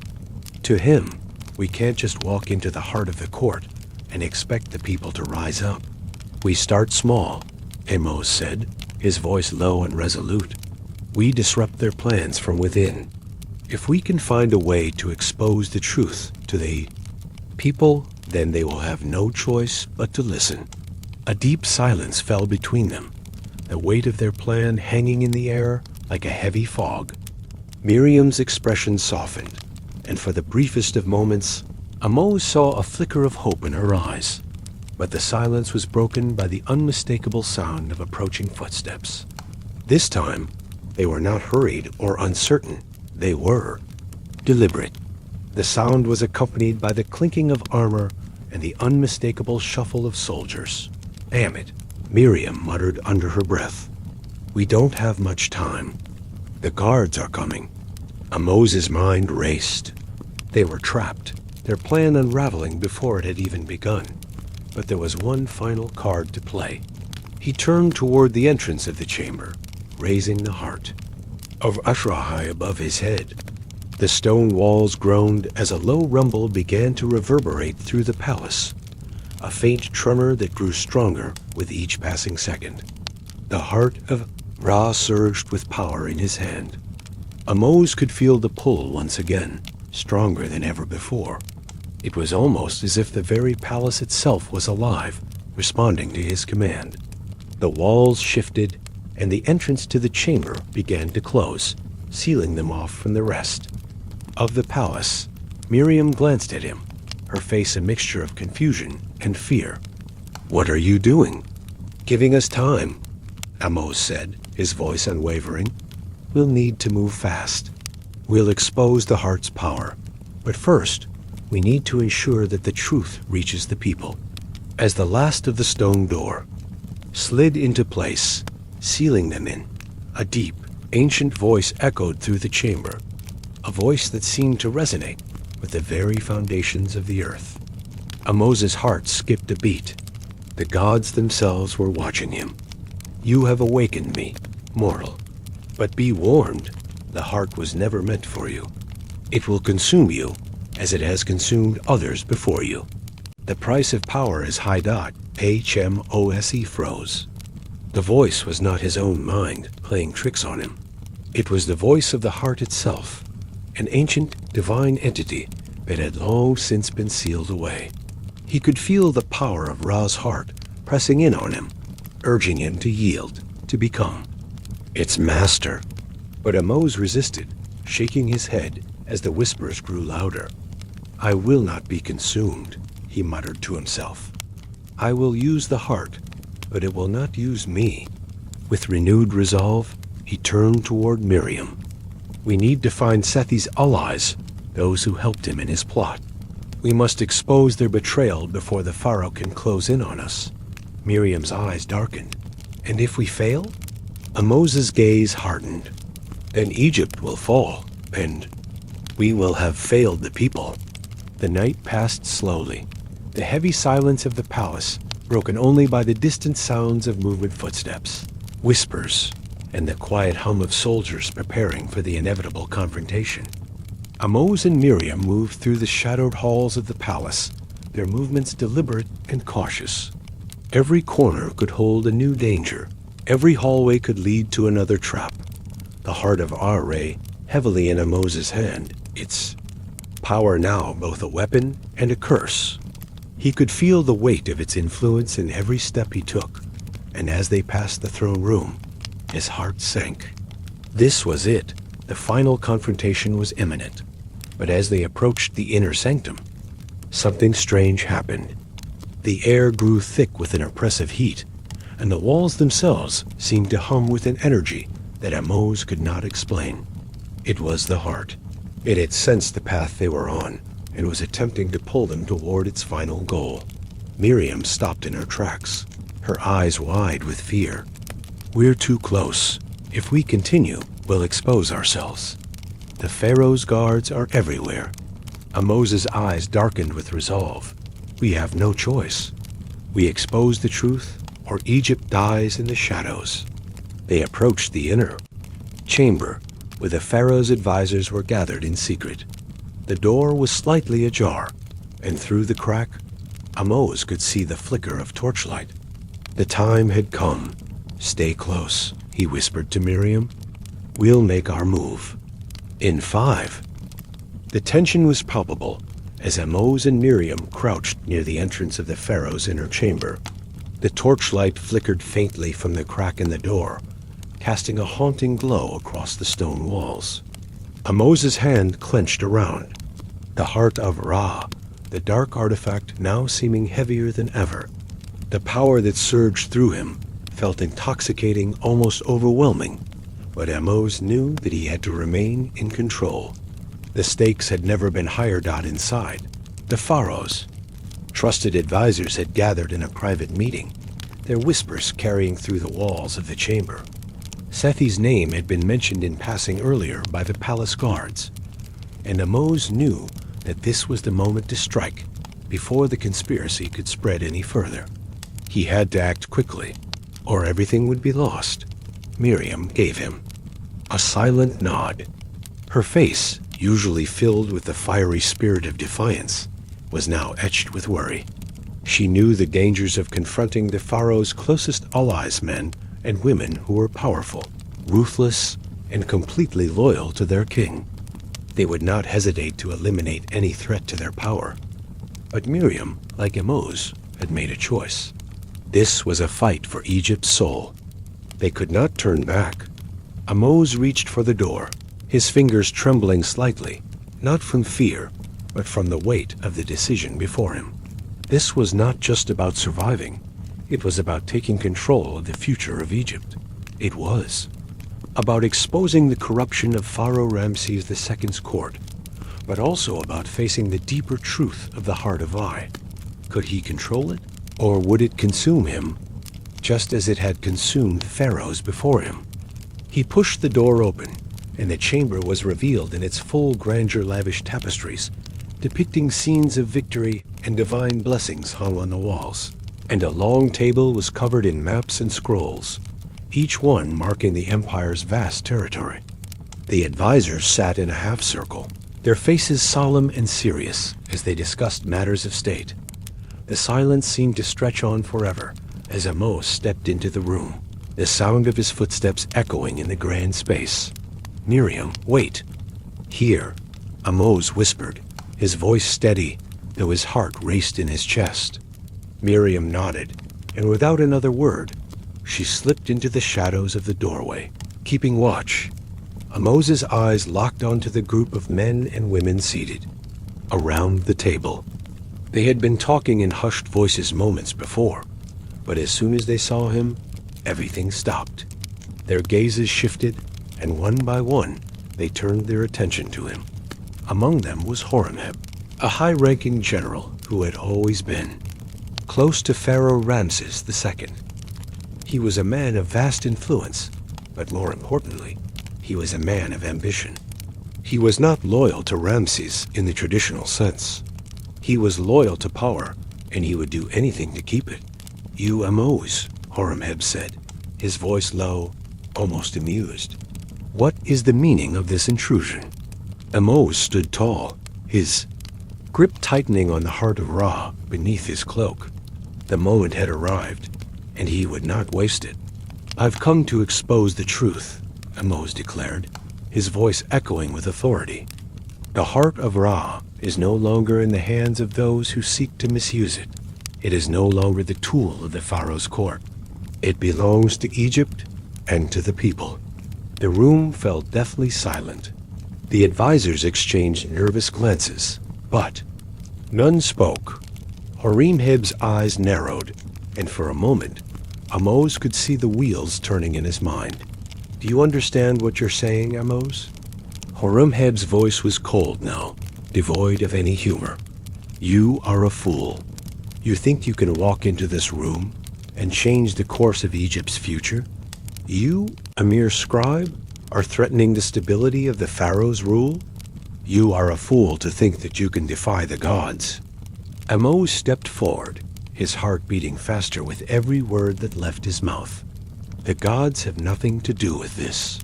This is not about power or ambition. This is about Egypt's soul. For too long, the Pharaoh's court has been corrupted by greed, by men like you who seek to use Egypt for their own gain. But no more. I will expose you, Horemheb. I will expose the heart of Ra for what it truly is, a tool for control, for destruction." The air in the room seemed to grow heavier, thick with the presence of unseen forces. The heart of Ra pulsed beneath Ahmose's cloak, its power flowing through him like a rush of wind. His thoughts were clear. Now he knew what had to be done. Horemheb's expression shifted. For a brief moment, a flicker of fear passed over his face, but it was quickly replaced by an icy resolve. "You are a pawn in a much larger game, Ahmose," he said, his voice sharp. "Do you think the Pharaoh's advisors are unaware of the heart's true power? Do you think that the heart was ever meant for mortals like you?" Ahmose's eyes hardened. "The heart was never meant for power-hungry men like you," he retorted. "It was meant to serve Egypt, not control it. I will not let you use it for your own ambitions." Horemheb stood up slowly, his hand resting on the hilt of his sword. "You may have exposed a fraction of the truth, but you do not have the power to stop us. We control Egypt, Ahmose. And if you think that you can stop the inevitable, you are gravely mistaken." With a quick motion, he drew his sword, and the other advisors followed suit, their hands reaching for weapons hidden beneath their robes. The tension in the room thickened, and Ahmose knew that he had no time to hesitate. But before the situation could escalate, the chamber door slammed open. Miriam, her face set with determination, stepped into the room, her hands raised in a gesture of defiance. "Enough!" she shouted, her voice commanding. The advisors froze, caught off guard by Miriam's sudden entrance. Ahmose turned to face her, surprised by the fire in her eyes. She was not backing down. "I will not let you destroy this land, Horemheb," Miriam said, her voice steady. "You think you control Egypt, but the truth is that you have lost the hearts of the people, and the truth will rise, no matter how hard you try to silence it." The advisors exchanged anxious glances, their grip on their weapons loosening for a moment as they considered Miriam's words. Horemheb's jaw clenched, and his eyes darkened with fury. "You are a fool, Miriam," he spat. "You think you can sway the hearts of the people? You think they will rise up against their Pharaoh? Against the gods themselves?" Ahmose stepped forward, standing beside Miriam, his resolve unshaken. "The gods have nothing to do with this," he said, his voice resonating with authority. "The people will rise, Horemheb. They will rise against you and everything you represent." The tension in the room reached a breaking point, and Ahmose knew that the moment of reckoning had arrived. There was no turning back now. They had exposed the corruption, and the truth would no longer be silenced. Horemheb snarled and raised his sword, but before he could strike, the ground beneath them seemed to tremble.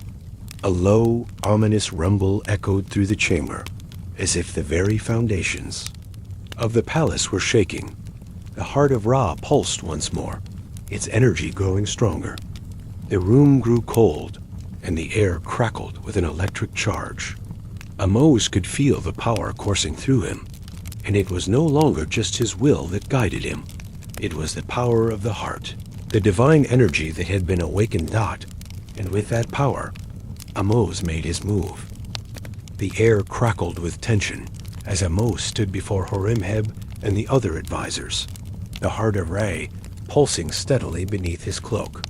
His hand clenched around it as if to steady himself against the power that surged through him. The room itself seemed to respond to the heart's presence. The walls trembled with an ancient force, and the shadows stretched unnaturally across the chamber. The gods themselves were watching, and Ahmose could feel their gaze upon him. Horemheb, still holding his sword, looked around with a mixture of disbelief and fury. He had expected to crush Ahmose's rebellion with a single motion, to sweep aside the powerless scribe who had dared challenge the Pharaoh's court. But now there was something different in the air, something that even the most powerful man in the room could feel. "This is not your fight, Ahmose," Horemheb sneered. "You think the heart of Ra will give you the strength to take down the Pharaoh's court? You are nothing but a puppet. We control Egypt." Ahmose's eyes narrowed, the weight of his decision hanging heavily on his shoulders. He had rejected the temptation of the heart's power, had fought to resist its pull, but now, standing in the heart of the Pharaoh's chamber, with the future of Egypt hanging in the balance, he knew that the time for hesitation was over. He would either control the heart or let it control him. "I control Egypt's future," Ahmose said firmly, his voice unwavering. "And so will the people." "You may think you hold power, Horemheb, but you're mistaken. The truth cannot be hidden any longer. The people will see your lies, your corruption, and they will rise up." Horemheb's grip on his sword tightened, his face darkening with rage. "You speak of truth as though it were a weapon," he spat. "You think the people will stand with you? They are too weak, too fearful. They will never rise against thee, Pharaoh, and neither will you, Ahmose." The tension in the room reached a breaking point. The advisors, once confident and composed, now appeared uneasy. They had no idea what Ahmose was capable of, what the heart could do in his hands. The flickering torchlight cast eerie shadows on their faces, and Ahmose could feel the weight of their eyes upon him, some filled with disdain, others with fear. He turned his gaze toward Miriam, who stood resolutely at his side. She was the only one who truly understood what he had been through, the sacrifices he had made, and the burden he carried. She had always believed in him, even when he had doubted himself. And now, she was the one who would stand beside him, as they fought not just for their survival, but for Egypt's future. "I will not let you destroy Egypt," Ahmose said, his voice calm, but filled with a cold fury. "This is where your power ends." With those words, the heart of Re pulsed in his hands, its energy growing stronger, more intense. The walls of the chamber seemed to tremble in response, as if the very heart of Egypt was shaking with the force of the heart's awakening. Ahmose could feel its power coursing through his veins, the ancient energy of the gods filling him with an almost unbearable force. His muscles burned, his vision blurred with the intensity of the power surging through him. And then, with a force he could no longer control, he released it. A shockwave of energy exploded from the heart, rippling through the chamber like a thunderclap. The advisors staggered back, their faces twisted in shock as they struggled to stay on their feet. The room itself seemed to shudder, the walls groaning under the weight of the power that had just been unleashed. The heart of Ra, its divine energy now flowing freely, had turned the room into a battlefield, the very air thick with the hum of ancient magic. Horemheb fell to his knees, his sword slipping from his hand. The power of the heart had thrown him off balance, its energy overwhelming him. "No!" he shouted, his voice cracking with desperation. "This is impossible." But Ahmose did not relent. He could feel the heart's power thrumming beneath his skin, urging him to use it, to wield it. His mind raced, trying to keep control of the force that threatened to consume him. This was not a tool to be wielded lightly. It was a weapon. And with it, Ahmose knew he could reshape Egypt. But at what cost? Miriam stepped forward, her face filled with both awe and fear. "Ahmose, stop! You're losing control." The words barely reached him. Ahmose could hear nothing but the deafening pulse of the heart, the roar of power reverberating through his mind. The gods were calling to him, urging him to claim his place among them. The visions of Egypt, its past, present, and future flashed before his eyes. He saw the cities rise and fall, the people suffering, and the gods watching in silence. He saw himself as Pharaoh, the ruler of all Egypt, its people kneeling before him.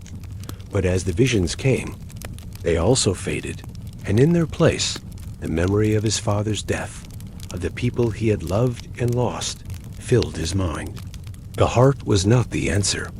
The power it offered was not the solution. With a cry of anguish, Ahmose pulled the heart away from his chest, its power still pulsing, but weaker now. The room's oppressive energy began to dissipate, the walls no longer vibrating with divine force. Horemheb and the others struggled to their feet, their faces filled with a mixture of fear and anger. "What have you done?"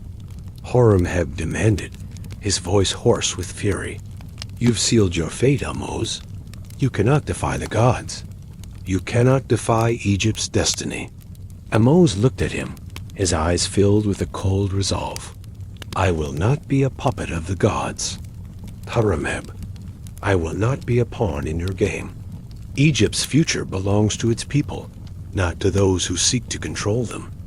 With one final resolute motion, Ahmose placed the heart of Ra back under his cloak, hiding its power from the world once more. The room fell silent, save for the heavy breathing of those who had witnessed the struggle.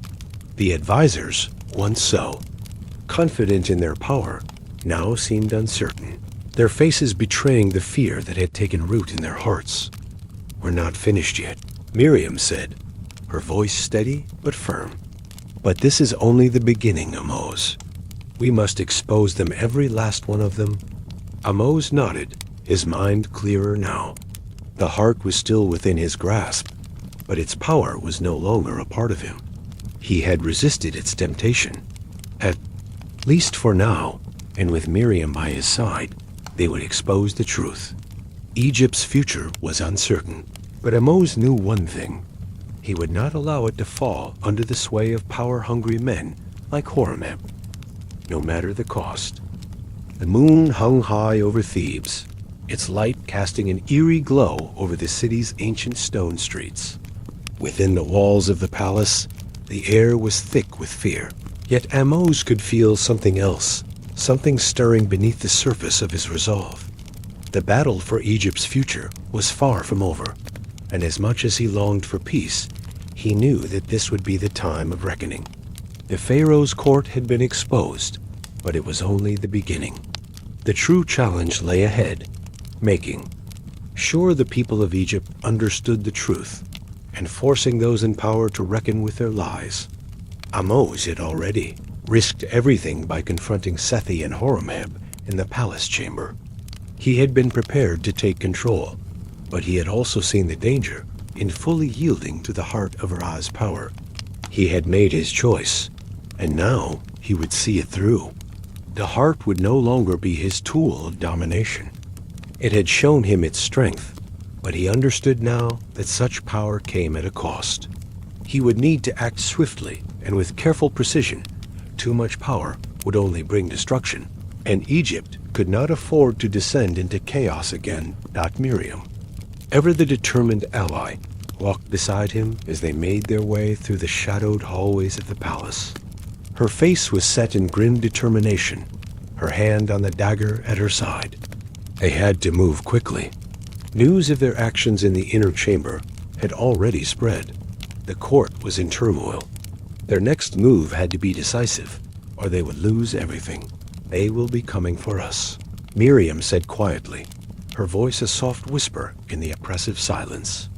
"Horemheb, Sethi, they won't let us take control without a fight." Ahmose's gaze hardened, his mind focused.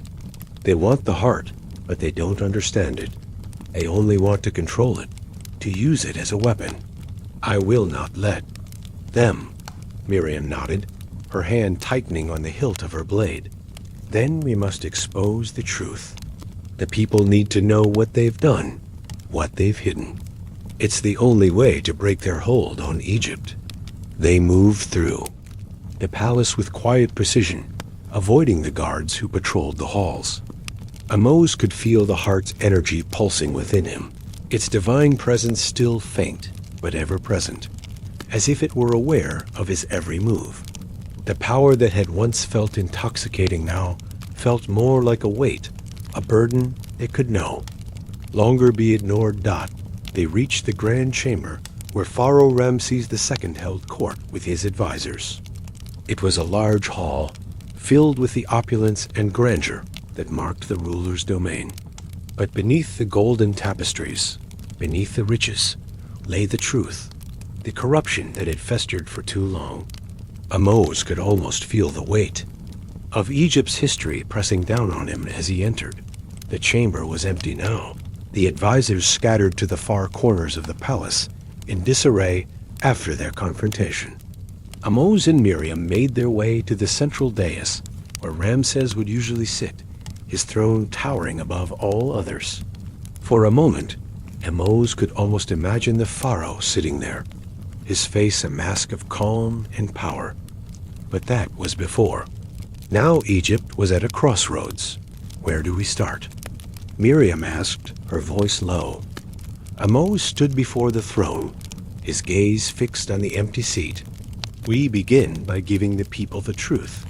The court may be shattered, but if we do not act quickly, the pharaoh will find a way to rebuild his power. Miriam's eyes narrowed. And if we expose the truth to the people, there will be no turning back. The court will try to silence us, and the pharaoh will take steps to protect himself. Ahmose nodded. We'll need to act before they can regroup. The heart must be used to expose their treachery, but not to control Egypt. We will let the people see what has happened behind the scenes. We'll show them the corruption, and they will rise against it.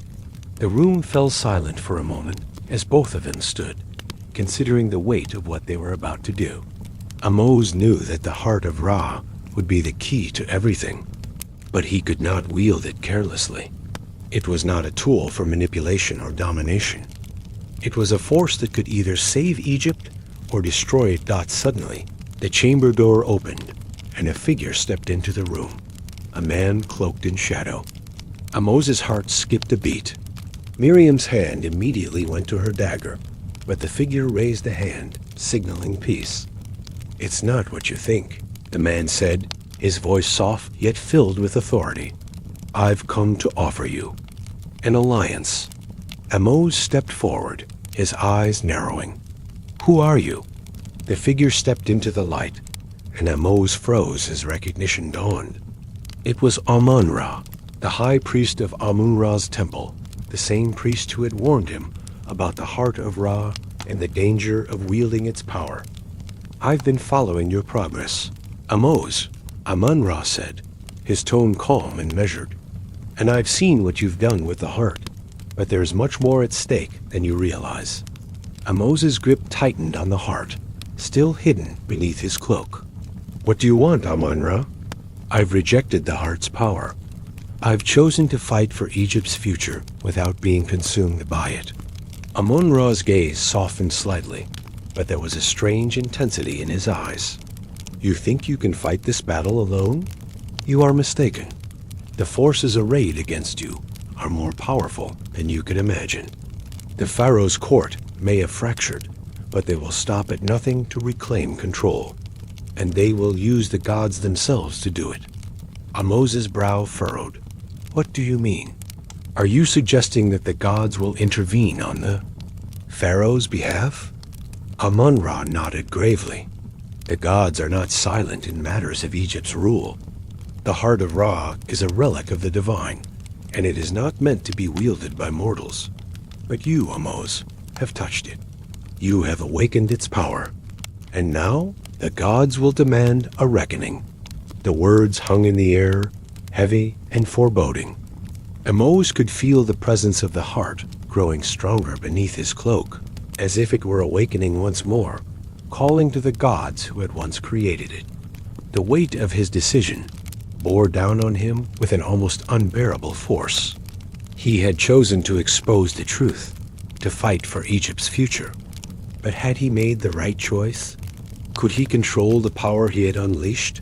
Or would the gods take it from him, as they had taken it from so many before? You must understand, Ahmose, Amon-Ra continued. The heart is more than just a relic. It is a test, and the gods will decide whether you are worthy to wield it. If you are not, they will take it from you. Ahmose clenched his fists, the weight of the situation pressing down on him. Then I will prove my worth. I will fight for Egypt, and I will not be controlled by the heart or by the gods. Amon-Ra studied him for a moment, as if weighing his words. Then you will need help. You cannot face this battle alone. Before Ahmose could respond, the sound of approaching footsteps filled the chamber, echoing in the silence. It was too late. The Pharaoh's forces were closing in. The footsteps echoed louder, the sound of soldiers advancing growing ever closer. Ahmose stood in the heart of the grand chamber, his heart pounding in his chest. The weight of the heart of Ra seemed to increase with every passing second, as if it were pressing against him, urging him to act.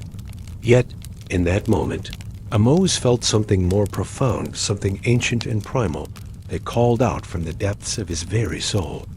The gods were watching, and he knew this was the final test.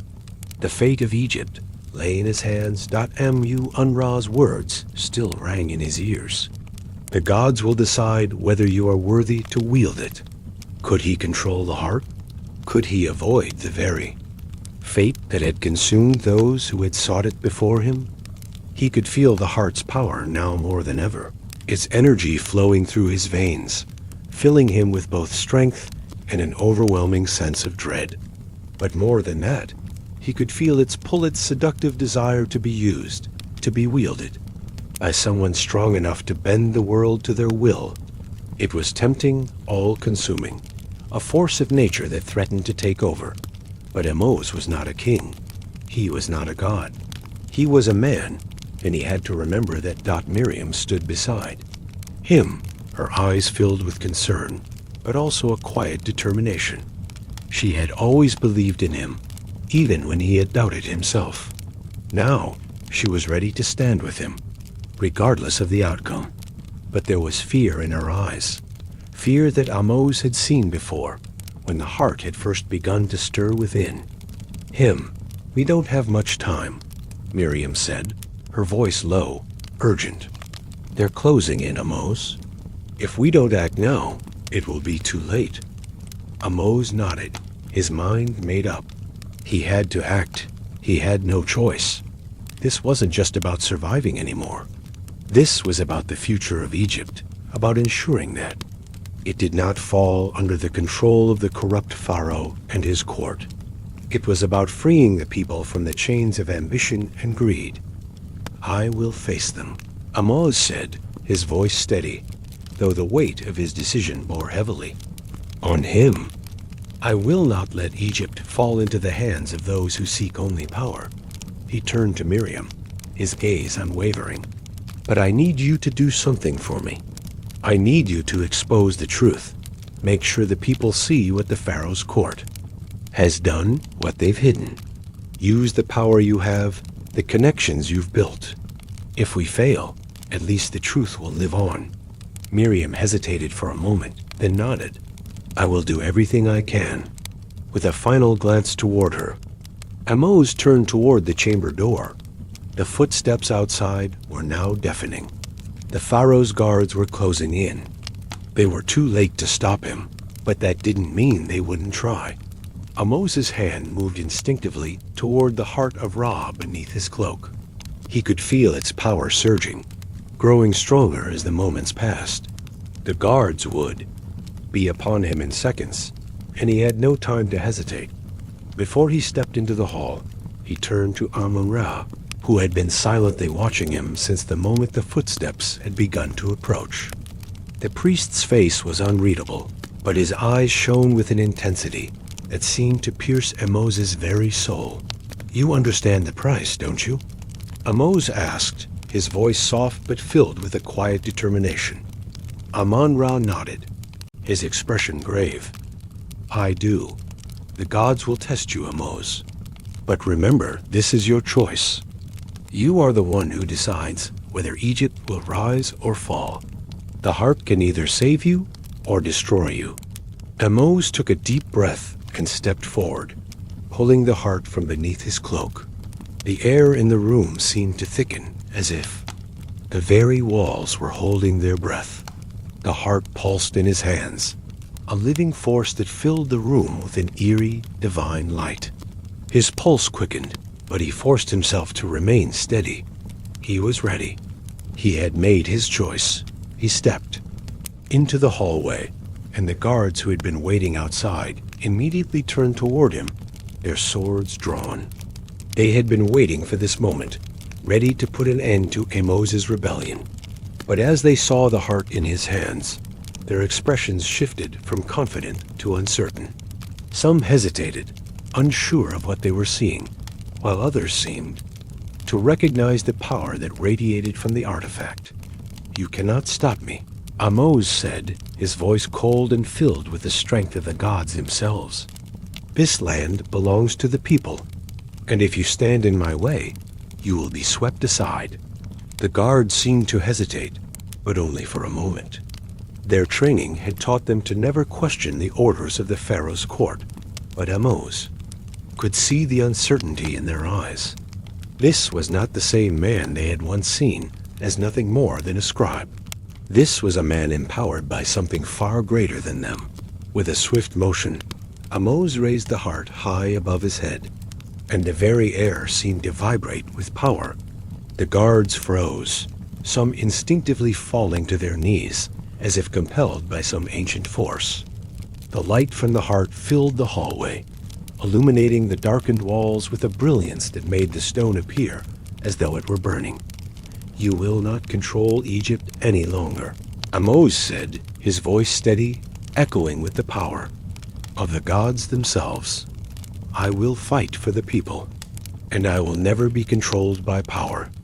The heart of Ra pulsed in his hands, its power now fully under his command.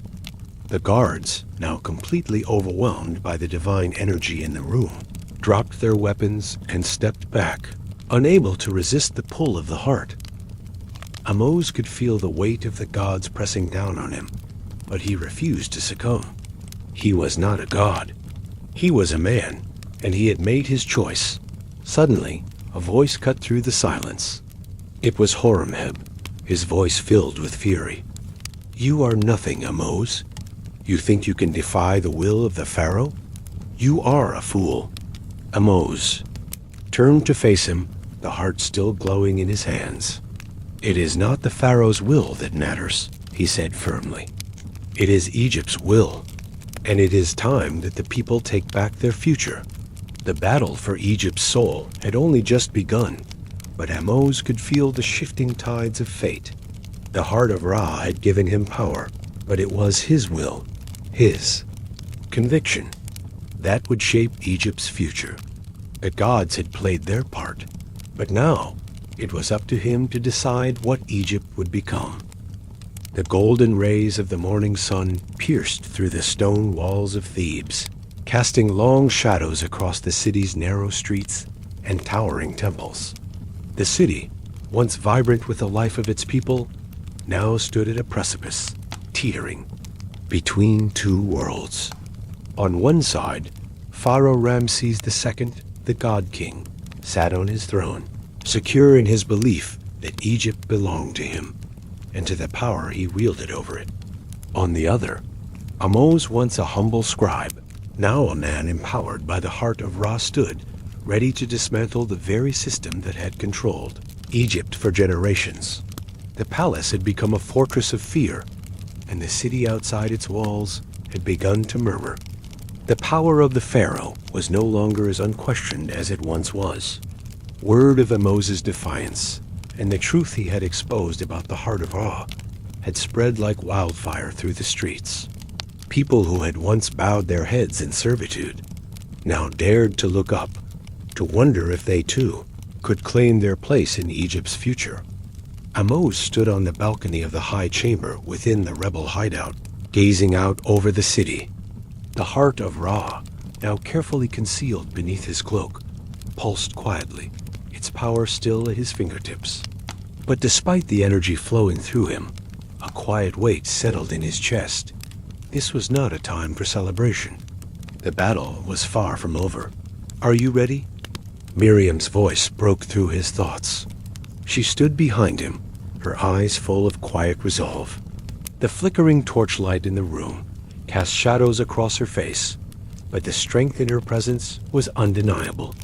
The woman who had stood by his side, believed in him when no one else did, was now the voice of the people.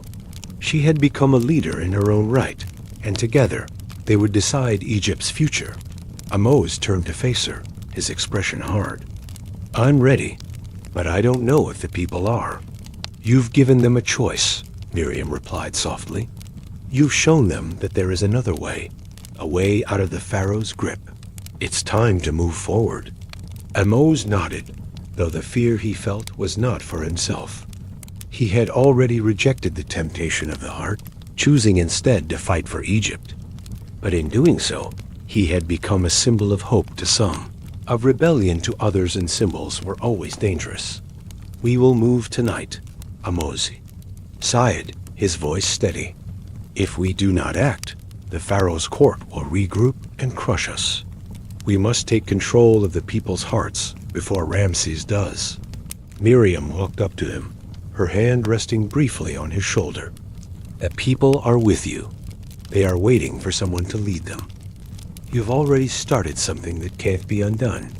Ahmose's gaze shifted back to the streets below, where the crowds of Thebes had begun to gather.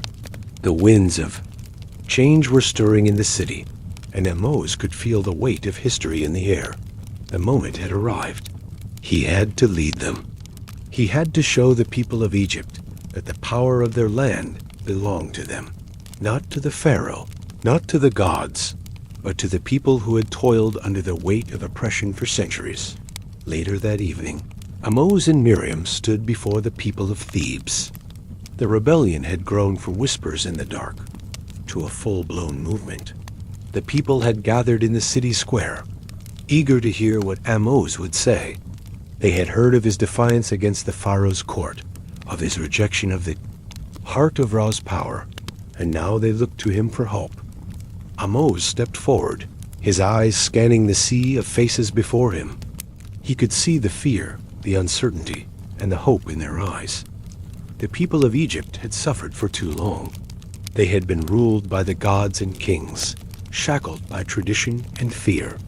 But now, in this moment, they were ready for something different. "I stand before you not as a king," Ahmose began, his voice carrying across the crowd. "I stand before you as a man who has seen the truth of Egypt's suffering, and I am here to tell you that we no longer have to live in fear. The Pharaoh and his court have ruled us with an iron fist, but we do not have to bow to them any longer." A murmur of approval rippled through the crowd, and Ahmose could feel the weight of their gaze upon him. This was at the moment he had dreamed of, but never believed he would truly see. The heart of Ra was not the key to Egypt's future. The people were.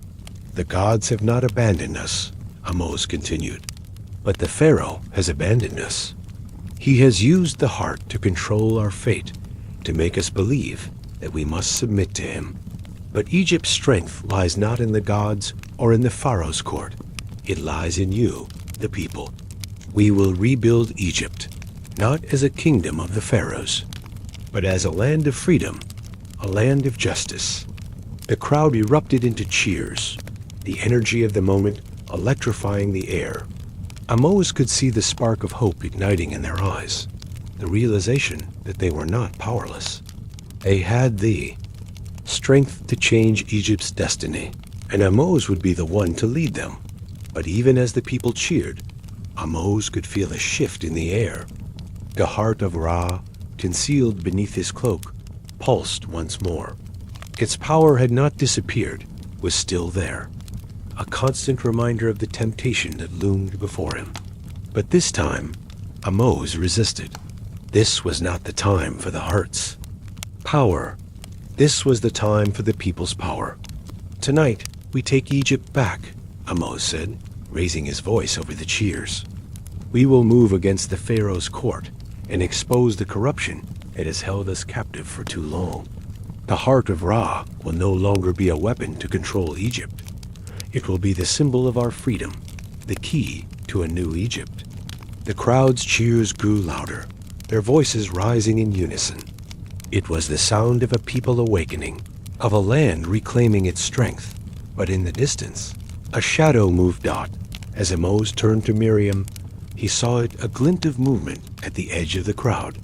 A figure, dressed in black, slipped between the shadows.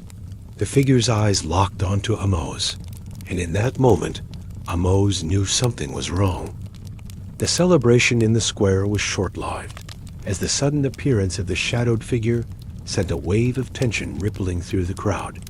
Ahmose's instincts screamed at him to act. Something was wrong. He had barely a moment to take. In the scene before the figure vanished back into the crowd, his dark robes blending into the throng of people. "Miriam, stay close," Ahmose whispered, his eyes scanning the crowd. Miriam, already on edge, nodded silently, her hand moving to the dagger at her side. She had known this was coming. The people's rise against the Pharaoh's court wouldn't go unanswered.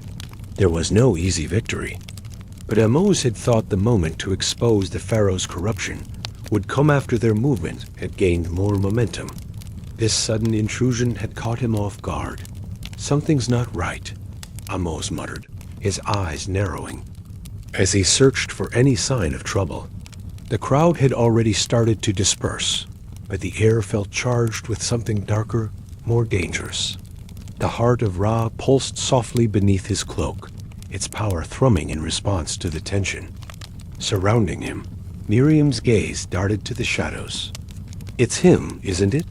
The one who was watching us in the palace." Ahmose nodded. He knew the figure well. It was a man who had been part of the Pharaoh's inner circle for years. Khonsu, one of the Pharaoh's most trusted generals, known for his ruthlessness and his loyalty to the old ways. Khonsu was not just a warrior. He was a man of the gods, deeply connected to the divine, and it was said that he had served the Pharaoh in countless ways, both earthly and mystical. His connection to the gods was no mere superstition. If anyone had the power to control the heart, it was him. "We need to find him before he can report back to the Pharaoh," Ahmose said, urgency in his voice. Miriam moved toward him, her expression determined. "You're right. If Khonsu is behind this, the Pharaoh's forces will be here soon. We need to act before they close in." Ahmose felt the weight of the decision pressing upon him. He had rallied the people, spoken of freedom, of exposing the Pharaoh's court, but he knew the gods themselves were not finished with him. They had set the stage for Egypt's future, and it was as though they had been watching from the shadows, waiting to see if Ahmose would succeed or fail. "We're going to have to take risks," Ahmose said, his voice low but filled with resolve. "We can't let the Pharaoh win, not when the people are finally starting to wake up. The gods will test us, Miriam, but we will face them, and we will win." Miriam nodded, her face a mask of unwavering determination. "Then we move quickly. We'll head toward the northern gate. If we can reach the outskirts of the city, we can strike from there." With no time to waste, they set off toward the northern gate, the streets of Thebes now eerily quiet in the aftermath of the gathering. The people who had once stood together, hopeful and united, were now scattered, unsure of their place in the shifting world.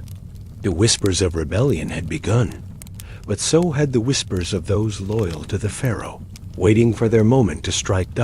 As Ahmose and Miriam weaved through the narrow streets, Ahmose couldn't shake the feeling that they were being watched. The air seemed heavier now, thick with the weight of something dark. The gods themselves were playing a game that he no longer understood, and though he had rejected their temptation before, he could feel their presence in the very marrow of his bones. Finally, they reached the northern gate, a place where the streets of Thebes became less crowded, where the tension was less palpable. The gate stood tall before them, but as Ahmose stepped forward, he felt an invisible force press against him, halting his progress. "Miriam," Ahmose said, his voice sharp, "do you feel that?" Miriam stopped beside him, her eyes scanning. "The area. I do," she said, her voice a whisper. "It's like the air itself is alive." Ahmose took a step back, his eyes narrowing as the energy in the air seemed to change. And then, from the shadows, Khonsu appeared. "I wondered how long it would take you to come here," he said, his voice low and smooth. Khonsu stepped forward, his cloak fluttering in the breeze, his eyes gleaming with divine power. "You're a fool, Ahmose. You think you can challenge the Pharaoh, the gods themselves? The heart of Irie is not meant for mortals like you. And now you've awakened the wrath of the divine." Ahmose's hand instinctively went to the heart, but it felt heavier now. The power of the gods, the weight of their anger pressed down on him like an invisible force. He could feel their gaze upon him, their judgment weighing heavily on his soul. "You've made a grave mistake," Khonsu continued, his voice cold and unforgiving. "You've rejected the god's will, Ahmose, and now you will pay for it. The Pharaoh will not be defeated by the likes of you, and neither will Egypt." Ahmose stepped forward, his heart pounding, his fingers still wrapped around the heart of Ra. He could feel the power within him, and though it threatened to consume him, he refused to let it take control. He would not be a pawn in the gods' game. "I will fight for Egypt, Khonsu," Ahmose said, his voice steady despite the fear that gnawed at him. "I will fight for its people, not for power, and I will not let you or the Pharaoh stand in my way." Khonsu's eyes flashed with fury, and he raised his hand. The air around him rippled with divine energy, and for a moment, Ahmose could feel the god's power surging against him. It was too much for any mortal to withstand. "You are nothing but a mortal, Ahmose," Khonsu sneered, "and your defiance will cost you everything."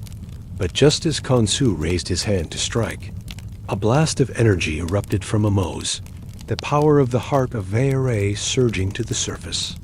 The air crackled with electricity as Ahmose held the heart before him, unleashing its power with all his will.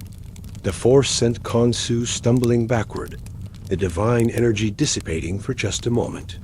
Ahmose stood tall, his chest rising and falling with the exertion of the moment. "You may be a god, Khonsu," Ahmose said, his voice full of resolve, "but you will not control Egypt. I will fight for the people, and I will use the heart to expose the truth." Khonsu's expression twisted with rage. "You are a fool. The gods will not allow this. Egypt is ours. You will fall, and the Pharaoh will rise again." As Khonsu raised his hand once more, ready to unleash a deadly force, Ahmose could feel the heart pulsing with power, ready to defend him. But deep within his mind, he heard a whisper, a voice, soft and distant. "You are not alone, Ahmose." The voice of his father, the scribe who had once loved Egypt, filled his heart with warmth. His father's legacy, his love for the land, surged through him. Ahmose felt his grip tighten around the heart, not in anger, but in resolve. The gods could play their games, but Egypt belonged to the people. With a final surge of energy, Ahmose sent a shockwave through the air, the heart's power. Colliding with Khonsu's divine wrath, the battle for Egypt had truly begun. The air between Ahmose and Khonsu crackled with an almost palpable energy, the clash of divine forces reverberating through the very earth beneath their feet.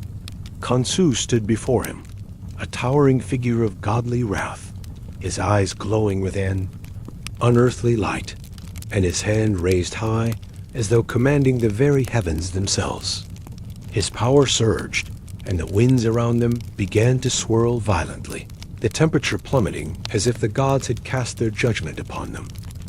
Ahmose could feel it in overwhelming, suffocating weight pressing against him, as though the gods themselves were closing in, eager to crush him beneath the weight of their eternal rule. The heart of Ra pulsed violently in his hand, its energy now raw, untamed, and fiercely alive. Its power more than he had ever dreamed. It thrummed through his veins like liquid fire, feeding his every movement, strengthening his resolve. Yet he knew that with every breath he took, he was walking a razor-thin line between control and madness. He could hear Khonsu's voice ringing in his mind, ancient and filled with disdain. "You are nothing, Ahmose. A mere mortal who dares to defy the gods. You are unworthy of the power you have awakened. And now you will pay the price." Ahmose gritted his teeth, feeling the weight of the god's wrath.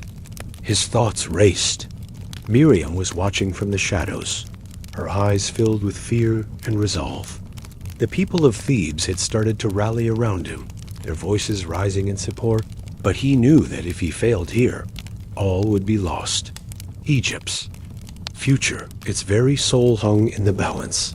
"You are wrong, Khonsu," Ahmose said, his voice steady despite the maelstrom of power swirling around them.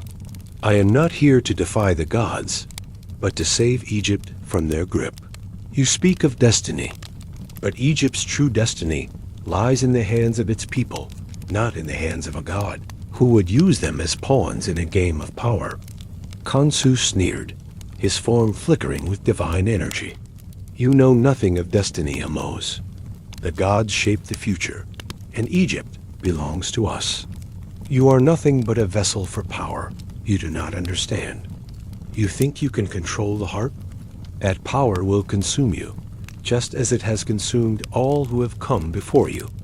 The air around them grew heavier, the winds howling as Khonsu's divine aura expanded, threatening to engulf everything. Ahmose could feel it, the pull of the heart's energy, battling against the force of the god before him. It was too much for any one man to control, too much for anyone to wield without being consumed by it. But Ahmose was no ordinary man. He had seen the destruction that the god's power had caused, and he knew what he had to do. "I will not be your puppet," Ahmose said, his voice rising above the storm. "I will fight for Egypt's future, not as a servant of the gods, but as a servant of the people. I have made my choice, and I will not be swayed." With those words, Ahmose raised the heart of Ra high above his head, its light flashing bright and blinding. The chamber around them seemed to pulse with the energy of the heart, and the winds howled louder as the power of the gods collided with the power of the heart. Ahmose could feel the connection between him and the heart deepen, a shared energy, a bond forged through defiance and fate. But even as the power surged through him, he could feel it a subtle warning from within, a whisper from the heart itself. "You are not the master of this power. You will be consumed." But Ahmose knew the price. He had already felt the weight of the heart's temptation, the fear that threatened to consume him. And yet, he had chosen to fight. He had chosen to reclaim Egypt for the people, to break the chains that had bound them for so long. The heart was not his to control, but it could be used for Egypt's salvation, not for domination. In that moment, Ahmose realized the truth. The gods had given him a test, not just of power, but of heart. They wanted to see if he could resist the call of the heart's power and use it for the greater good. The gods were not as omnipotent as they believed. They, too, were bound by fate, just as humans were. He steadied himself, his heart resolute, and with a defiant cry, he summoned a power of the heart of Ra, channeling its energy into the world around him. The ground beneath them trembled as the very earth seemed to shift with the heart's power.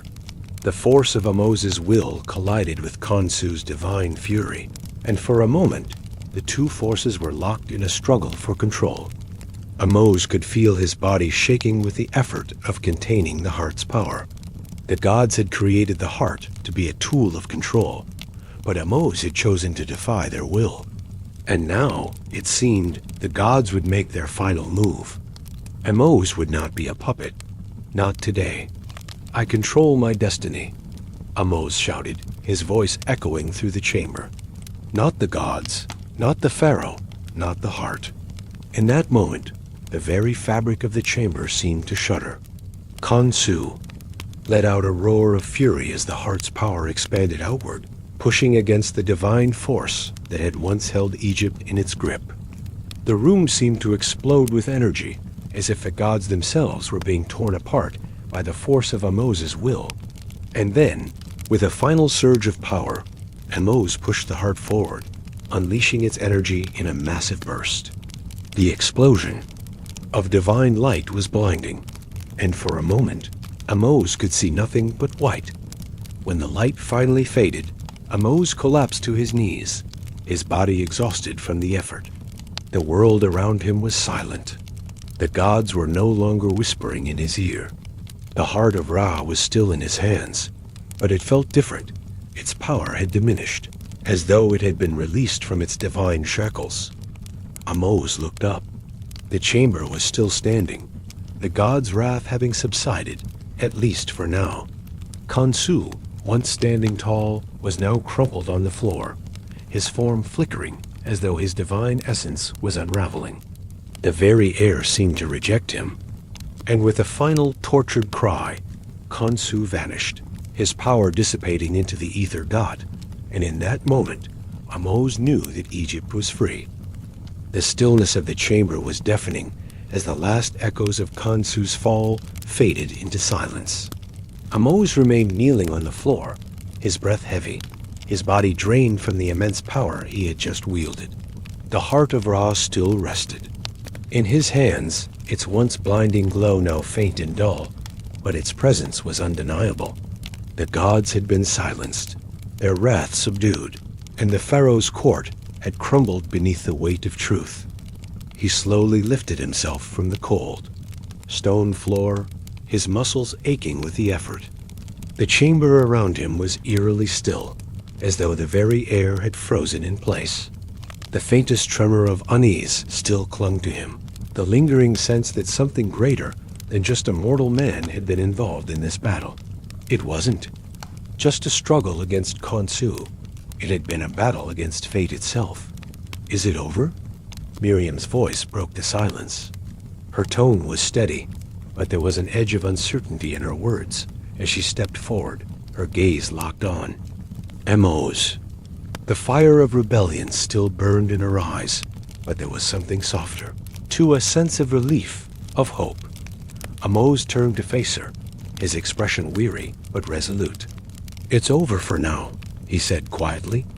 "The Pharaoh's court has fallen, and the gods have been forced to watch as Egypt chooses its own path. But the real battle is only beginning." Miriam nodded, understanding what he meant. The heart of Ra, once a tool for the gods' domination, had been released from their control. Its power, though diminished, was still present, and its influence over Egypt was far from finished. Ahmose could feel it, the weight of the heart's legacy, the burden of being its keeper. It was a force that could either bring about salvation or destruction, and only he could decide which path Egypt would take. But for now, they had won. The first step toward freedom had been taken. "Then we must act quickly," Miriam said, her voice filled with determination. "The people are waiting. They need to know what has happened, what we've done, and what the future holds. If we don't lead them now, they will fall back into the same cycles of fear and control." Ahmose nodded slowly. "We have to show them that this is their victory, not ours. The people have the power to shape Egypt's future. We will lead them, but they must be the ones to decide what happens next." The streets of Thebes were alive with a new energy. The morning sun rose over the city, casting its golden light over the land that had once been ruled by a king who claimed divine right. Now it belonged to the people.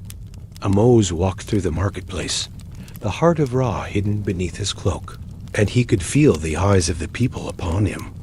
Some watched with admiration, others with skepticism, but all were waiting for him to show them the way forward. Ahmose, one of the merchants, called out to him as he passed, his voice filled with cautious hope. "You've done it. You've freed us from the Pharaoh's grip. What happens now?" Ahmose turned to the man, his gaze steady. "Now we rebuild," he said simply. "Now we give Egypt back to the people. The gods, the Pharaoh, they no longer control us. We choose our future." The merchant nodded, his face filled with uncertainty. "But how? How do we rebuild?" Ahmose's heart swelled with a sense of pride. "We start by telling the truth," he said. "We expose the corruption, the lies, and the power struggles that have held Egypt captive for centuries. And we do it together, as one." As Ahmose continued through the streets, more voices joined in the conversation. The people were talking, questioning, wondering what would come next. There was fear, yes, but there was also a growing sense of empowerment. They had witnessed the fall of the Pharaoh's court, and now they were beginning to realize that they had a part to play in Egypt's future. Miriam stood beside him, watching the people as they gathered. "They're starting to believe in something bigger," she said softly. "But we'll need more than words to change Egypt. We need to act. We need to show them what we stand for." Ahmose met her gaze. "We will. The first step is to expose the truth about the heart of Ra. It is not a tool of control. It is not a weapon of the gods. It is a symbol of power, but its true power lies in the hands of the people. We will use it to build a new Egypt, one where the gods are not the rulers, but the people are." Miriam nodded. "The people are ready. They are ready to rise, Ahmose. But we must give them the leadership they need." Ahmose's gaze turned toward the horizon. The sun was climbing higher in the sky, and with each passing moment, Egypt was being reborn. The heart of Ra might still be a part of his journey, but its true purpose had changed. It was not about domination. It was about unity, about forging a future where Egypt's people would choose their path without divine intervention. But even as the vision of a new Egypt began to take shape, Ahmose knew that they had only just begun. The forces of power would not go quietly. There were still those who sought to control Egypt, and even now, the Pharaoh's loyalists were regrouping, preparing to strike back. The gods might have been silenced for now, but their influence would not fade easily. As Ahmose turned away from the marketplace, the weight of the heart in his hands felt different. He no longer felt its pull, its temptation to wield it for personal gain. Instead, he felt its energy as a reminder that his choices would shape the future of Egypt. The gods had given him a gift, but he would use it to build, not to destroy. He looked to Miriam. "We need to take the heart to the people. We need to show them that Egypt belongs to them, not the Pharaoh, not the gods. We need to prove that we can build a better future together." Miriam smiled, her eyes bright with the fire of rebellion. "Then let's show them, Ahmose. Let's give Egypt back to the people." The winds of change had swept through Egypt. From the heart of Thebes to the distant reaches of the Nile, the very fabric of the kingdom had been reshaped. Pharaoh Ramses II's court, once a fortress of divine power, had crumbled beneath the sound weight of truth and rebellion. The gods had witnessed the rise of a new Egypt, one where the people stood at the center of their own destiny. But the path to this new dawn had not been easy. Ahmose stood on the balcony of the palace, his gaze fixed on the horizon where the first rays of the sun painted the sky with hues of gold and crimson. The city stretched before him, its streets bustling with life, no longer under the iron fist of a god-king, but under the collective will of its people. The heart of Ra, now resting safely in the temple, no longer pulsed with the same divine energy it once had. It was no longer a tool of manipulation. It was a symbol of Egypt's newfound freedom, a freedom that had been hard-won. Do you ever stop and think about how far we've come? Miriam's voice broke through his thoughts. She had come to stand beside him, her presence as constant and strong as ever. In the years that had passed since their victory, she had become a key figure in Egypt's transformation. She had helped rally the people, organizing them into a force that would work together to rebuild their shattered world. Ahmose smiled softly, a tired but contented expression on his face. I think about it every day. We've done what no one thought was possible. We've freed Egypt. But the battle isn't over, is it? Miriam asked, her voice thoughtful. There will always be those who want to control Egypt. Those who believe they can use power, whether divine or earthly, to shape it to their will. Ahmose nodded, his gaze still on the horizon. True, the forces that once sought to control Egypt still linger. There are those who would return the gods to their thrones, and others who would restore the Pharaoh's absolute power. But we've given the people a choice. And that is what matters. The weight of the years spent fighting, the lives lost, and the countless sacrifices made hung heavy on Ahmose's heart. The road to freedom had not been without its costs. There were still those who sought to return Egypt to its old ways, who whispered of restoring the Pharaoh to his rightful place, of returning the gods to their seats of power. But those whispers were weaker now. The people had learned to see through the lies. They had tasted freedom, and they would not give it up easily. Do you think we've changed Egypt for good? Miriam asked, her voice tinged with a hint of uncertainty. Ahmose looked at her, his expression firm. I don't know if we've changed Egypt forever, but I do know this. The people are no longer afraid.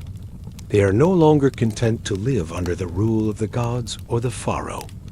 Egypt belongs to them now, and no matter what happens, that truth cannot be undone. They stood together in silence for a while, the sound of the city rising around them, the cries of merchants in the market, the laughter of children playing in the streets, and the calls of workers rebuilding the infrastructure of Egypt. It was a new day, a new dawn, and the future was uncertain, but full of possibility. Ahmose turned to Miriam, his eyes filled with quiet resolve. We have work to do. The heart of Raja is no longer the weapon of the gods. It is the symbol of our freedom. But we must rebuild, slowly, piece by piece. We must show the world that Egypt can thrive without the shackles of divine power. Miriam smiled, her eyes filled with pride. And we will, Ahmose. We will rebuild Egypt, not just for the people of today, but for the generations to come.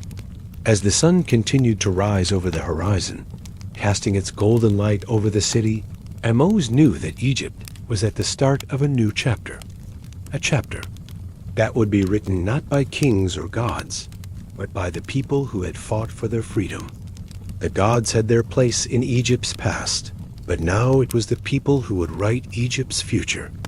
The battle for Egypt's soul had been won, but the work of rebuilding was just beginning. Ahmose had shown the people that they were not slaves to the gods nor to the Pharaoh. They were free.